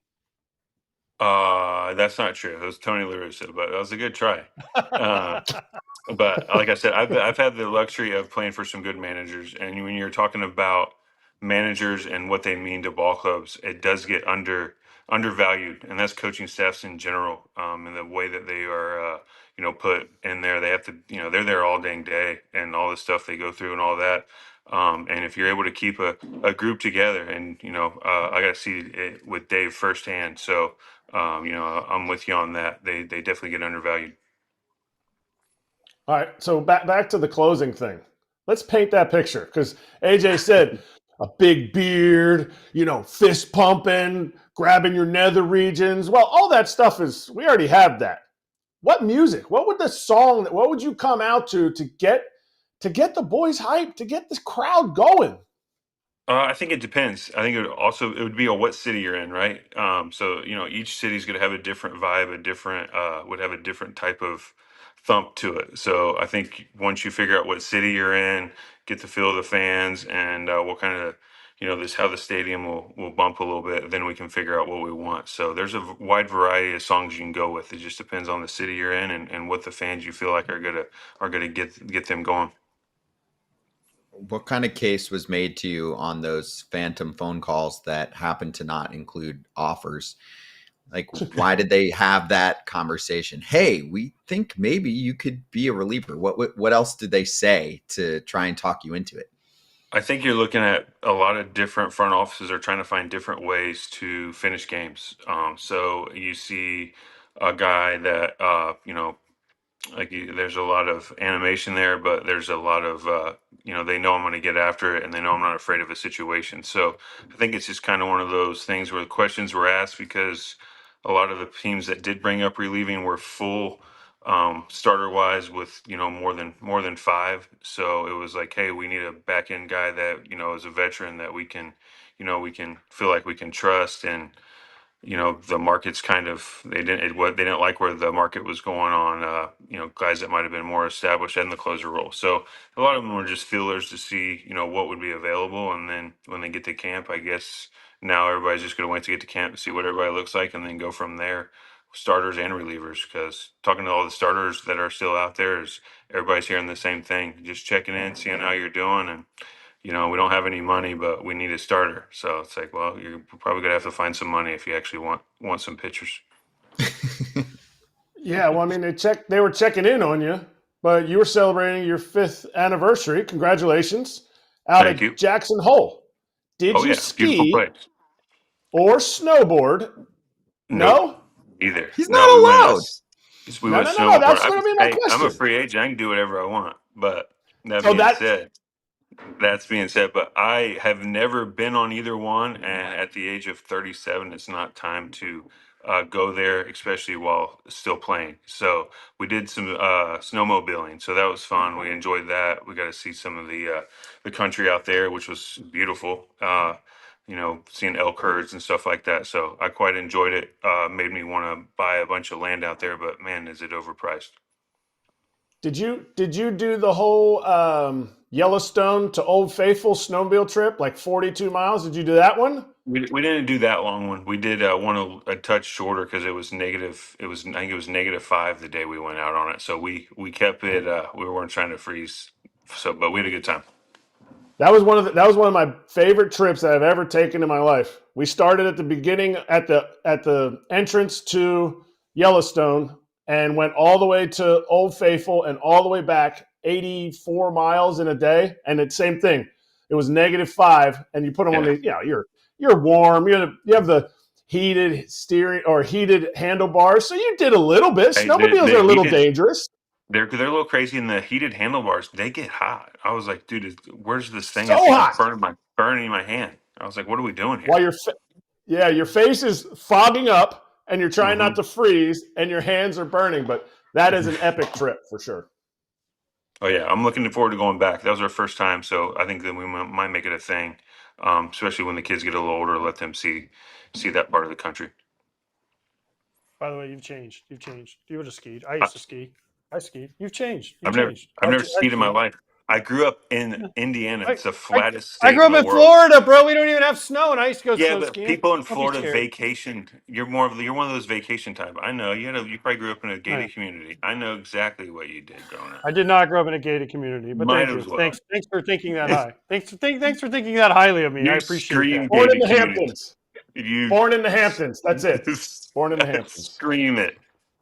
Silver spoon. Sorry. Okay, so I got to ask free agent questions just because I think it's awesome. You're a free agent, and certain people won't talk about it. But you're not going to the Yankees because you're not shaving that beard of yours. So there's Right, 29 and other teams out there. They're You're clearly trying not to give going. away people. Yeah, you're not going to the Cardinals because you burned that bridge last year, right? So we know that. You But never are know. You never know. They're not spending any money, so unless you're playing for free, you ain't going to the Cardinals. Hey, I think they're he's not going to the spending any Cardinals. money, but Why not? they're- Why are they're- you ruling out? they're- Yeah. It sounds like they're trying to get rid of some money. So with an auto trade, so we'll okay. see. A So little you just hint, never little know. break. You never know where anything goes, especially when camp starts next week and all the guys that are 20 to 25 aren't ready for the big leagues, like most of us already know they're not. Okay, little breadcrumbs here, little breadcrumbs. But would you go to a Pittsburgh or a Marlins, knowing that if you go there and have a good couple months, they'll trade you in June or July? Would you be okay with that? Neither one of those teams have even called, so it doesn't look like that's even on the thing. But to answer the question, would I be okay with that? I mean, and this time of the year and all that, there's a good chance half the teams are going to be out of it at the deadline anyway. So you can say, hey, you go to a team that you don't think is going to be in it, you get traded. But nowadays, you don't even know who's going to be in it. So there's a lot of teams that are on that kind of that middle line where they're going to be 500-ish teams that could be a possibility, but we just got to wait and see. White Sox. You're going back to the White Sox. I just heard him say it. White Sox. Back You're to going to the be their Sox. big free agents. You're going to be a big free agent splash for Chris Getz, his first one. Oh man, that would be nice for Getzy. He would enjoy that, I think. I would love that. That would be awesome. What do the girls say? What do the kiddos say? My 5-year-old the other day goes, Dad, are you gonna go play again? And I go, well, we're waiting to see where everything falls. And she's like, all right, well, let me know, because I really enjoy you taking me to school every day. So Oh. she could care less. So Does that tug a little bit? oh yeah, but that's part of the gig, right? When the older they get, people don't realize the when you leave for work and stuff like that, when they start telling you and start crying and making it hard to go, that's part of the gig. You gotta deal with it.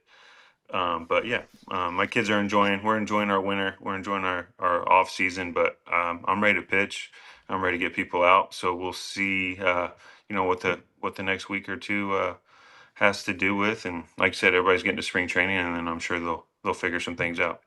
Lance, it's not going to be this year because obviously you're going to line up with a team. It's fine. But do you have a number in your head, down the road? Like, let's say it's next year, right? Where you're like, if I don't sign for at least this rate, it's not worth the wear and tear on the arm. I only ask it because we've heard other players that, right, have been in the league, have dirt in their spikes, get just crap offers and be like, yeah, if it's not at this standard, right, if I'm not getting a major league deal at this number, I don't need the number, obviously, but I'll use an example that said these words on our show. Zach Britton, we spoke to, still had a little left in the tank. He was like, I said a number in my head, didn't get to the number, and said, thanks, guys, I'm good. Yeah, I think everybody has it, right? What's it worth for you to go through it again? So every year, I think the further you get along in your career, there's a kind of an idea of what you're worth, what the market is, and stuff like that. So I think you get guys that aren't just going to play for the heck of it and let teams kind of lowball them. So now I'm in a spot where I'm playing because I want to. I'm playing because I love to compete and I love getting people out. That's just the gist of it. The money is what it is, but I also can't take a bad deal for the next guy either. So it's kind of one of those things where, you know what you're worth. You know what the market is. The market's been good for starting pitchers and guys that made less starts than me last year and have made less starts in their career than me. So I know what it should be, and I got an idea of what it's going to take to get me to come. Is there fear that they're not signing you? You lost all this weight and they're afraid your velocity's down? No, because to be honest with you, weight-wise, it's not going to affect the velocity. It's not like I went down to 200 pounds. I made it to where I can actually move a little bit better. I got a little bit more flexibility. So all in all, physically, I'm in a better spot than I've been, for a couple of years now. So I'm looking forward to that. And like I said, I've got a number in my head. I know what I'm worth. I know what I'm capable of. And, worst case scenario, I got myself ready for boat season this summer. There you go. Exactly. All right. I got good news that we're going to get into later in the show. There was an article that came out just before the start of this show about the uniforms and that they have returned to normal. I don't know all of them. Obviously, spring training hasn't started with everyone, but it seems like they had this brilliant idea to actually go back to 2 years ago. It had been talked about towards the end of last season. So with this news coming out, it was Stephen Nesbitt from The Athletic who's been covering this story for a year plus. Does that make you excited that when you do eventually get to spring training, uniforms are going to fit? Huge news. And I heard this from almost every player. You will have pants that are actually fit and not put in like 3 or 4 sizes and just saying everybody's the same size in these 3 sizes in Major League Baseball. So I don't know if you've seen this, but basically everything back to 2 years ago now. Your thoughts? No, that'd be good. I mean, I think they had a pretty good thing going. I think obviously whenever something changes and when they try to tell you, hey, this is exactly what you had, and it's pretty damn obvious it's not. I think that's what pissed everybody off. Just be transparent and be truthful. I think they had about 4 different cuts of jersey and 4 different cuts of pants, and they said, hey, this is your custom, but we all knew better. I think most guys got it all figured out throughout the year with the little modifications, and the clubbies did an amazing job of making sure guys got comfortable. But I'm glad that they finally told the truth, and we got back to what they said we were supposed to have in the first place. Yeah, transparency's great. It helps, right? To be No, comfortable. Hey, yeah. I want to know what'd you do to lose the weight? What'd you do to lose the weight besides chase kids? Because Rowdy said he did Pilates. You ain't doing no Pilates. I mean, No.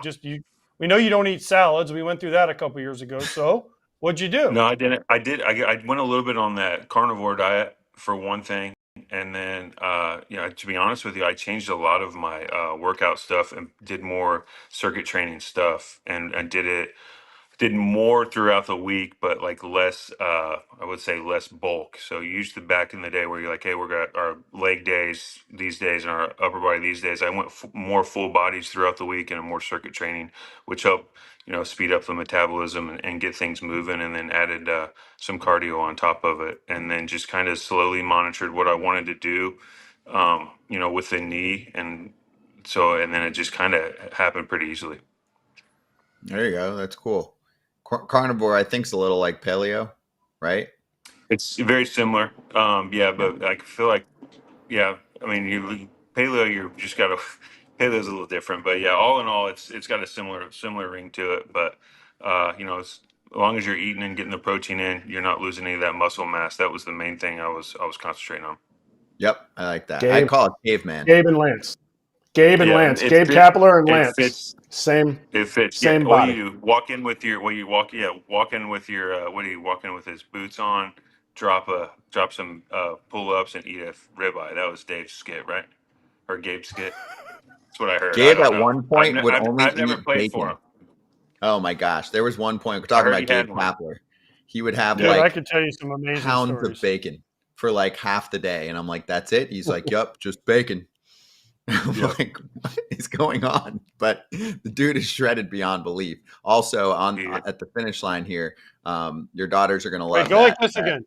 Go like this. reaction what at was the that? end. I don't know what The that was. fireworks. Yeah. You got to That's show what- your that's what- daughters. That's You're how we're closing games. yeah, That's how you're closing games. Yeah, exactly. See? I like that. That's next level. Well, Lance, good to see you, dude. When we catch you next, we will talk about spring training. All right. Sounds good, guys. You guys have a good one. You too. Appreciate you. Lance Lynn with us. We'll be right back, FT fam.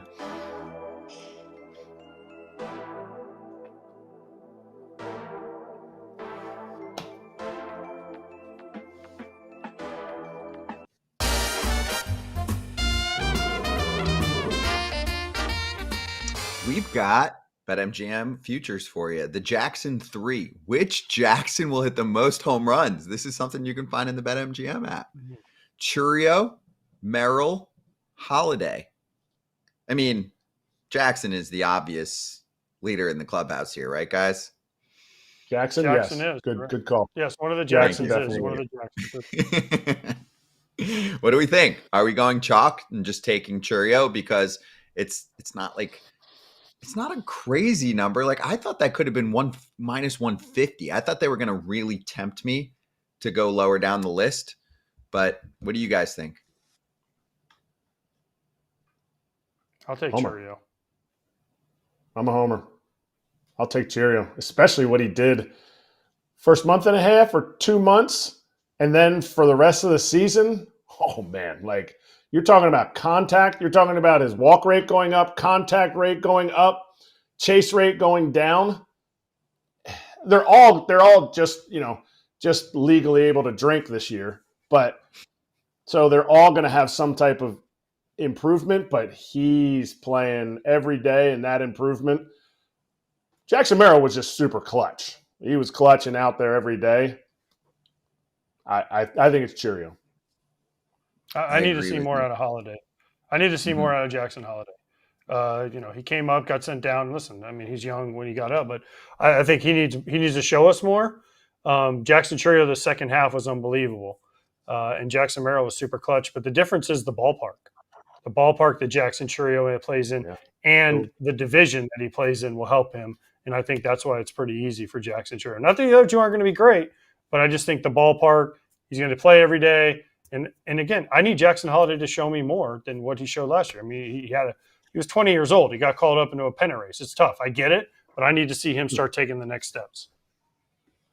Yeah, I'm with you. That's a tough sell. I mean, I think that's got to get pushed more to like the plus 750, plus 800 to really draw people in. Would we be surprised? Would we be surprised if any of these three would win it, though? I wouldn't be surprised. Well, I would be surprised if Holiday wins it because it would mean that the other two probably got hurt. That's what I mean. Beats the other ones out. I would be surprised. I wouldn't be surprised. There's your bonus code FOUL, FOUL, up to $1,500 back in bonus bets if you don't win your first bet. Gambling problem or concern? Call 1-800-GAMBLER. Be right back.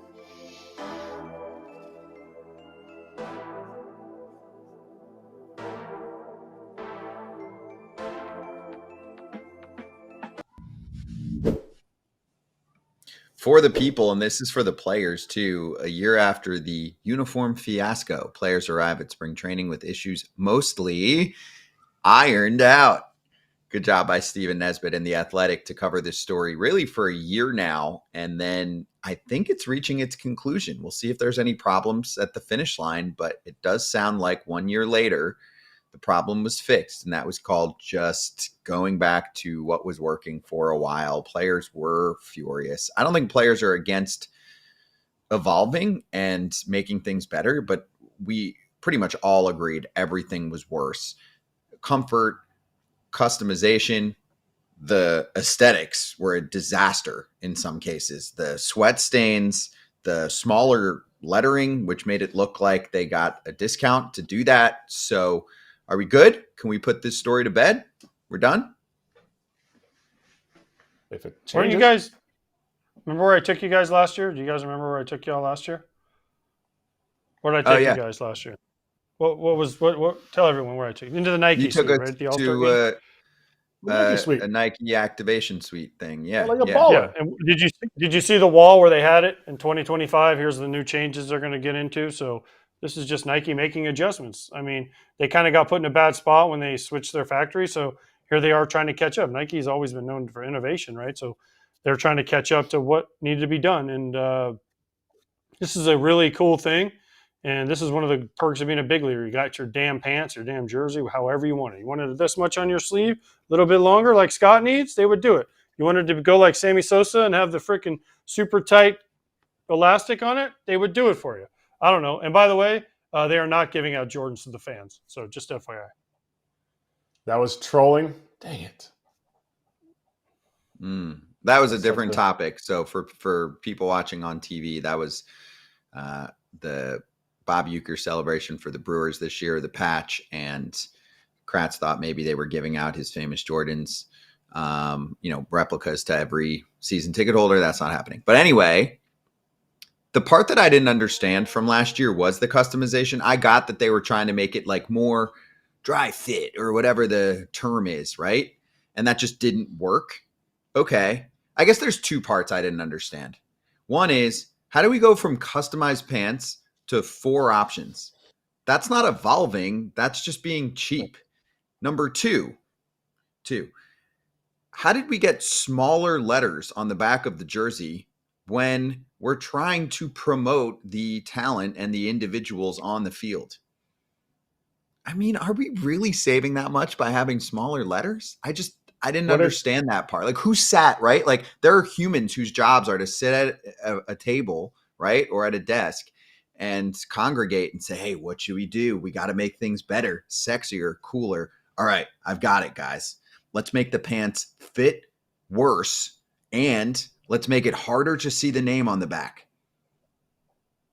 Jimmy from finances came in and said, I can save $1.5 million by going to a smaller letter for all of the jerseys, every one of them.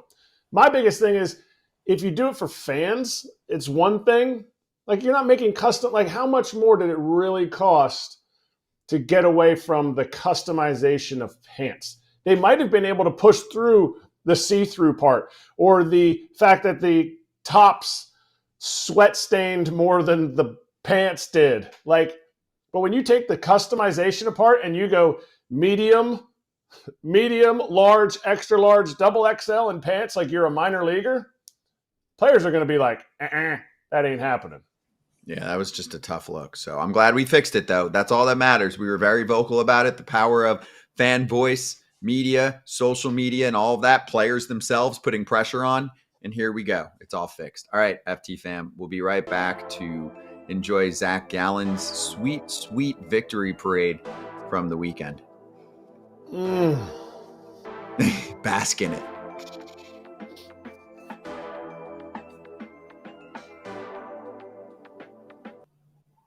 All right, let's try and rip through some questions here during the break. Carl, how much of their future did the Rockies mortgage with that crazy Kris Bryant contract? Well, Carl, it certainly didn't help.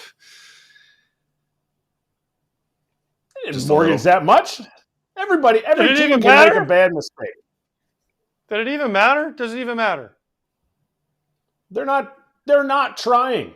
They're not trying to. It was like if was that what they were waiting for? I mean, it's a good question, but if Kris Bryant had been an MVP, the Rockies would be awesome.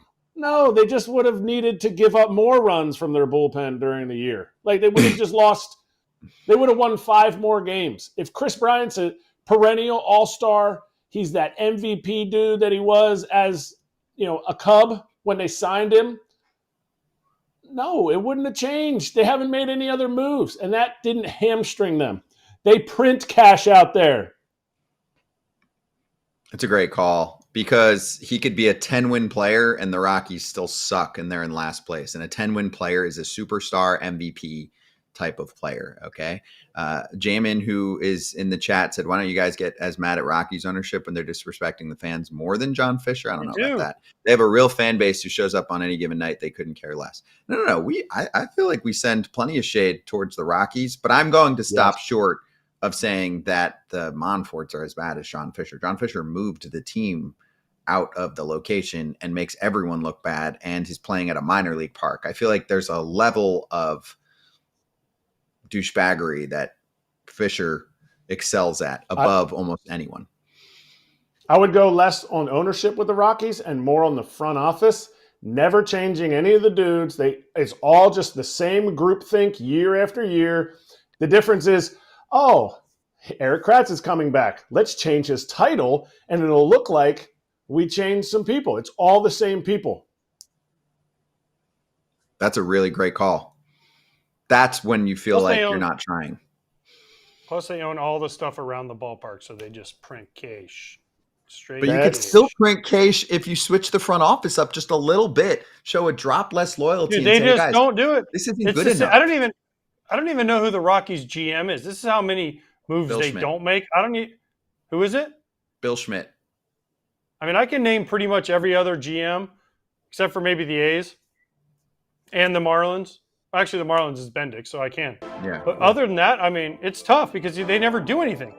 Yeah, the owners, I think, actually are too nice with their employees. Like, guys, come on.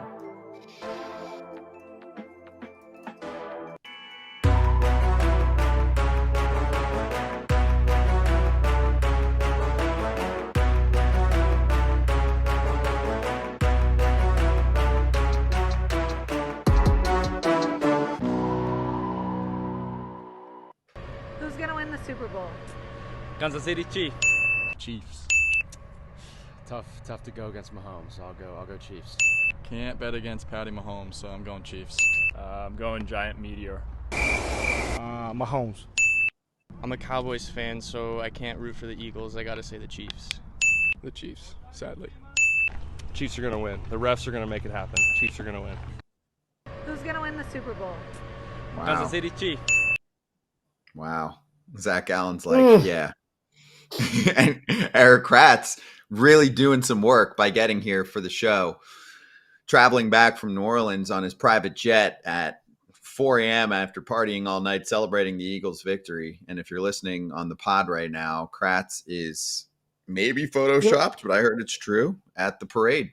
Or not at the parade, at the celebration on the field. Yeah, but that's a picture of me holding the NFC trophy, not the Super Bowl trophy.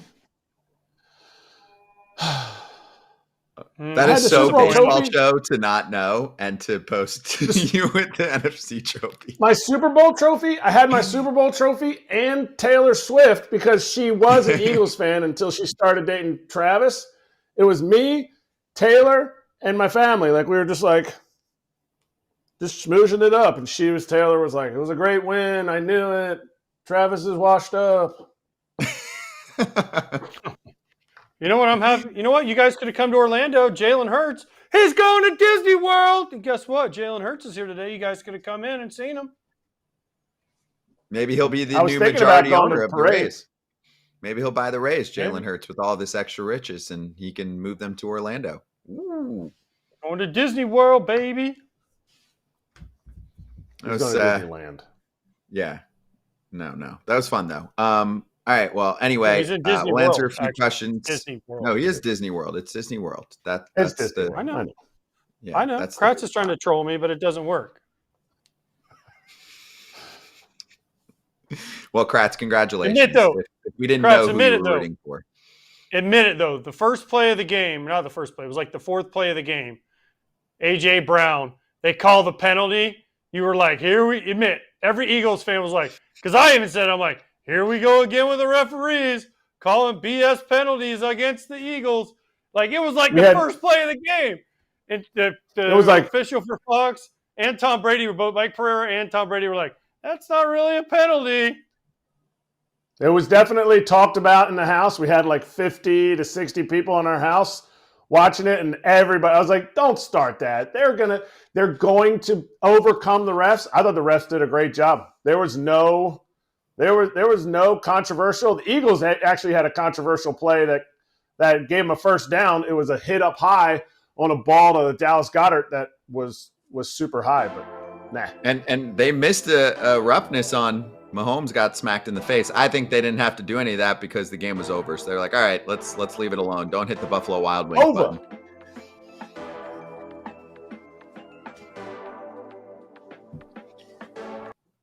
All right, Kratz Hatz, and then I'll get a few questions for the YouTube crowd before you get Andrew Friedman running the Dodgers front office on Dodgers territory. Yep. This maybe started a little partnership here. Obviously, you see the logo. New era. Never have I ever gotten a White Sox hat. I know there's probably a little bit of jealousy because AJ doesn't have the brand new spring training 2025 patch right there. Ooh, White Sox. The White Sox. Jealous. Just tell me how jealous you are. Hat. It's a good looking hat right there. Not gonna lie. That's one of their better looking hats. Wait till you see this spring training. I got all 30 spring training hats. I will be displaying them over the next 30 days. Thank you, AJ. Appreciate you. You'll be seeing them. Cool. And there's some fire ones. Thank you.